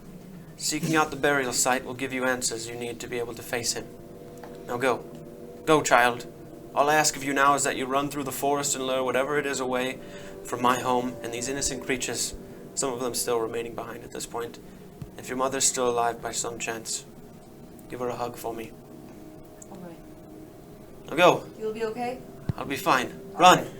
Run. Let's get out of here, everybody, now. We run. Hightail it out of there. Wraith kind of does a little bit of like a galloping run through the forest as you guys start to also turn and run towards the south. Summon my doggo. Yep. How do you do it? Fuck, I can't. I'm trying to remember what the fuck I said. It's his name. It's been so long. It's the name of the dog. Fighter. Yep. Yeah, okay. In a run, Ander grabs this wooden statue and throws it before a mastiff kind of like rolls on its back and tumbles on the ground. He's like, Alright, who wants to, like, run away? I forgot that. It's been so long. Everybody hears. We're running. Yes, master. You get on your back. Starts like Let galloping. me get on your back, Oh, and then yes. we run. Sits down, lets you get up. But you start to run on the back of Fido. Neris, you're on Wraith right now, kind of All right. going forward. We're safely away from here and away from... You are still on the run currently. How's everybody running? Just barefoot? Like, not barefoot, but Alright. by foot? Shoes. I'm gonna jump on Wraith's back and Okay. then yell at, like, everybody. We have to get to the Feywild, like, somehow. Does anybody know how to get to the Feywild? Who's ever closest to me, I'm gonna twin spell and do fly on me and someone else. Okay. Well, if there's a foot race, I'm in front, so. Not true. Dustin, you. Alright, so you guys are in good strides together, and you hear Neris yelling out if there's a way to get to the Feywild. Kind of. I can't really get there without some sort of piece from there. Tuning fork or some sort of something to get me there. I got a tooth. Hone in. Yeah, I don't think that's gonna work. Oh. Wait, What actually? you have one of the teeth from the dragon? Yeah, it's a Sears tooth. It's right here. Got like 3 of them, 4, 5. I have a necklace. 5 of them. You need Gold one? dragon. Can I Go from the try and Feywild. use that as a material to get to You the sure dragon? can. Yeah. Alright. Yeah. At this point, while Connor is like fumbling, grabbing the, you're like, and they're like, hold on. And then you I got reach and fly. hand it off. I got fly. I got He's like flying above, and you hand up the tooth. At this point, a couple of you kind of glancing behind just out of curiosity as to what is even chasing you. You don't actually see anything like super intimidating, but you can see the floor itself of the forest doesn't seem to have anything moving on it towards you. You're looking around frantically behind you. If anybody wants to look and see if they can see anything, make a perception check. 24. What'd you get? 24. For some reason, I thought you said 74. I was like, what the fuck? Doesn't even work, man. Yeah. Doesn't even work. 17 17. from old track. Connor wouldn't look because he's too 10. focused on that Yeah. stuff. Got it. I got a glance when I Okay, was so handing the tooth up. Ander and Azrael, the two of you looking back as Fido's running forward, you're able to kind of just like look back, holding the like saddle reins that he has on his back. As you look back, you see that there is sitting above, not in the floor, but in the trees, there are these creatures that are like holding and just like pushing themselves off and catching, and then doing the same thing to all the other trees. And there's probably at least a dozen of them that you can see that are like, and it doesn't seem like they're gaining on you, but they're like keeping a steady pace with you to where they're not like falling behind, even with you guys going as fast as you are going. So I zoom ahead a little bit of everyone, and I start casting the spell. And then, Okay. like, as people hit me. Oh, so it's like a head and then they just run into it? Okay. Is it a portal? Big things. Like how many? Is there a certain We all amount of just people you can stumble in. teleport? Okay. Once I get close to him, I'm gonna like deactivate the fight line. Okay. Or say How fight many line. creatures can go through? 8. 8? Okay, so, 1, 2, 3, 4. yep. Well, 5, 6, Right. 7, 8. Okay, cool. Perfect. All right. As you guys are sprinting forward, what Right. do you do, I Connor? counted. You're 5 counting on that side. I count Shaloni. Oh, okay. Yeah. Huh? What are you doing? So I zoom ahead, and then I kind of stop in my tracks, and I bamf my staff out, throw the tooth up in the air, and then like catch it with like a mage hand from the staff, and then it just creates a big portal that Okay. takes us all to the Got it. After that happens and you see it opening up, everybody starts falling into place. Falling towards the back of the group would probably be like I'll be, like, Moldrak the last and one. you, the last one going through. As you are sitting there, everybody has gone through and you and Moldrak are kind of sitting there. Moldrak is standing there like with the shield, like waiting for you to go through, and then the two of you just kind of turn together and go at the same time. Before there's probably like only like a good 10 or 15 foot distance between you and whatever is sitting above in the trees. As you can see them, they kind of are like jumping and skittering across. They have dark black hooded clothes on, like a kind of black hooded robe that only extends to like mid-thigh, and they have these black scaly looking pants, and they begin to just kind of like drop down and descend, and you can't make out any features before you just fall into the portal itself, disappearing from the material plane, now being greeted by the Feywild itself. It's a 7th level. Once you make your way through, your hearts are still racing, you're breathing heavy, you're surrounded now by a smattering of blues, greens, purples, and this kind of like tealish color with some yellows. The sky itself is this kind of perpetual twilight of purple and green. The grass around you is at least a foot high. There are trees all around you right now that have these very, very tiny flowers at the end of each leaf. I waited for this moment for so long. I put on my stilts.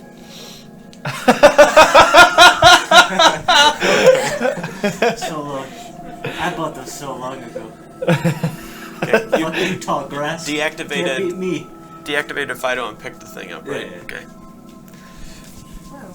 I They're probably in the bag went of through the holding. portal and kept running for like 30 seconds. So I'm probably like Still ahead of like 300 yards ahead of just way everyone ahead right now. of everybody. I'm still on Ray's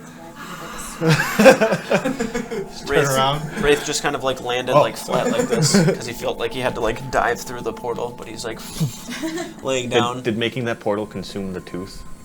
Yes. Okay. Look at you, too. I can't get more teeth from a dragon that. Yeah, not that one. This Well, disappeared. you had 3 of them. I had 5 of them. You had 5, so I now had you have 4 five. of them. It literally disintegrated. Alright, quick question, really quick. What was just chasing us and why are we here? Well, it seems that blight wilches are on my trail. You're not the only one with demons, my friend. I'm not sure what to do now. I have to find the burial site, Nytheria. Wait, Yes. can anybody remember the name of the person that Zasir was sad about? Mytheria. It was her? Yep. What about it? He got his big brain moment out of the way, okay? Don't ask Oh, me okay. more Well, good questions. for you. I thought you I thought maybe. Is that who that we're looking for? Yes. Maybe we need to go near there then, right? Yes. I would assume yes. Well, where the hell's that at? Exactly. Yep. you realize that you are surrounded in very, very familiar, like, territory somewhat, but then you look around and realize that a lot of this So- probably looks the same. How does one navigate? Were the you fey? with? Were you, How do we find those people? Fuck is this place? you weren't with us the last time we were No. here. Don't. What if I Don't go in the Don't. woods. You'll get lost. Yeah. Stick together. Don't destroy anything. They don't like that. And when you say they, No, I mean they in the don't. forest. This There's- is the Fae. There's people here Fey too. the fey? They live here and they control it, Roll a d20 for me. Kind of controls itself. but they can like control, you manipulate. Yeah. 11? Okay. So I go picking flowers or nothing? No, it's a big no-no. Yeah, don't pick flowers unless they're really cool. Don't listen to Ander. If they're really cool flowers, think about it Alright. before. Don't pick any flowers.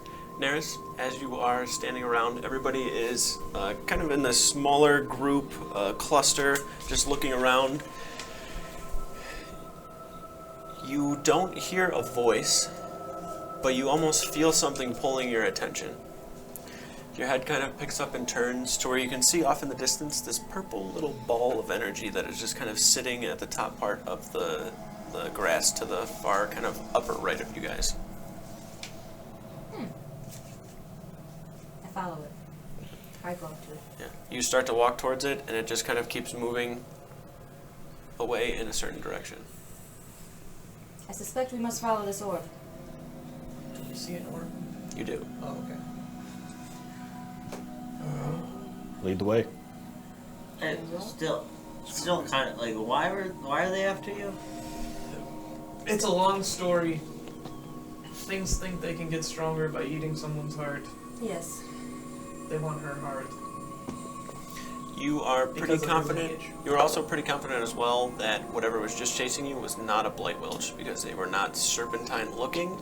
They just had like scaly kind of clothes on. Oh, okay. They look like Some demonic sort of things. cultist maybe following a blight witch or something. Interesting. I've seen like 12. They looked. Or maybe even The best bet you could see, they're bipedal type of humanoid things with dark black scaly clothes. well, You wouldn't know what those are. could have even been drow for all Right. Sounds pretty drowish. That's why we were here the first time. Indeed. Oh, full circle. Kind of. I know. Kind of. Yes. Well, we encountered it after we came out here, but yes. I'm gonna Why did we come up so? For the ever tree, you needed the water. There's a time pass differently here. Yes, it does. How'd you figure that out? Is it Breathing. faster or slower? Do we remember? That's Shit, I really gotta get on that. So we could come out and we I miss could- the month. yes. Okay, let's zoom. Let's go fast. I can go fast. I'll Not- start sprinting towards the orb. Not that fast. Not yelling. I'll start I'm just just. racing towards it. All right. You start to make your way following this orb. The orb itself is definitely some sort of, I wouldn't really call it I guess I would call it a creature, but it is definitely some sort of a form. It seems to have its own consciousness and agenda and ideas, at least best you can tell. It moves around and kind of bounces and floats very, very gently across the top parts of the grass. You can see the grass kind of slightly bellowing beneath it and moving around. It takes you, and as Azrael had mentioned, time here seems very strange. You're in this kind of perpetual twilight type of ambiance, so you can't really see the sun going up, going down. It's just this kind of purplish hue of energy that sits in the sky, and then you can see that there are at least 4 or so like different shaped moons that are all sitting around. There are trees that surround you as well. Had you not been following the orb, you definitely would be really lost right now. But you can see it taking you out to the point where you get to a large open field. It then takes you to where you're, assuming you're following it to where you're wanting to be within here, to that kind of once scorched over grove where you're assuming Myferia was buried because of Zaxria protecting it and being there. But you are brought to a circle of stone henges. The stone hinges themselves are not like your run-of-the-mill, like rectangular tall ones. They have this almost ellipse kind of shape to them, to where they kind of round up towards the top. Which means It doesn't seem like they should be able to be standing the way that they are, because it doesn't seem like there's a base. It's just this like almost egg-shaped kind of stone flat piece of whatever structure. There are 6 of them in a circle. You're not quite sure exactly what you're looking at, but the purple orb disappears. Once it gets to the center, it just... if I like go into the center, do I feel anything? Yes, you do for sure. What do I feel? No, he just doesn't feel it. Once you get... And that's where we'll pick it up next week. Once you reach the center of these 6 hinges, if that's what we'll call them, The hinges. there are Big hinge. several like at the very top of them. Each one of them has a separate like rune that seems to be carved at the very top of it, and then there's a very smooth face to the other side. Each one of the runes are in a language that I don't think that you know. However, It's halfling, isn't it? I got it. yeah, that's what it is. However, once you get to the center, you start like looking around at everything. And as for the rest of you, you probably would have stopped on the outside of it and not just like approached and like walked straight to the middle. But you watch Neris kind of drawn towards the center of it begin to walk. You start to kind of look around at everything. There are these flat-faced, very smooth, the stone hinges themselves, but at the top there is a symbol in each of them. The first symbol is a kind of almost infinity type sign, but it looks like there are like a vine with thorns on it. You see another one that is, yeah, right. You see another one that is this, just like, it's just lines, but it's one like, looks like a hook, and then the other one comes straight up and goes straight across. I can draw them all out for you and send them to you later. But the other ones are, it almost looks like an F, but the top part of it kind of curls up more. Like it curled backwards. Yeah. And then the third one is just some sort of a, it's the same kind of shape as the infinity sign. Like it almost looks like it was the same thing flipped over, but as you look at it more, it just looks more like a pill shape. And then towards the center of that, there's just like some sort of a orb or a ball or a circle that sits in the center of it. You find as you're going across these that before you can get to the fourth one, you feel this force just kind of like hold you in place in the center of these hinges. It scares you for a moment because you're literally just like kind of unable to move. You guys watch Neris kind of tense up a little bit. Your body gets picked up off the ground and you start to like slowly kind of turn around as you're looking at the hinges before your vision starts to kind of blur. And as it blurs over, the hinges disappear and you can see now before you what appears to be the Feywild itself, but you don't see anybody that was around you there anymore. The area around you, those stone hinges, are still there, but there are a lot more trees and stuff that are kind of sitting around.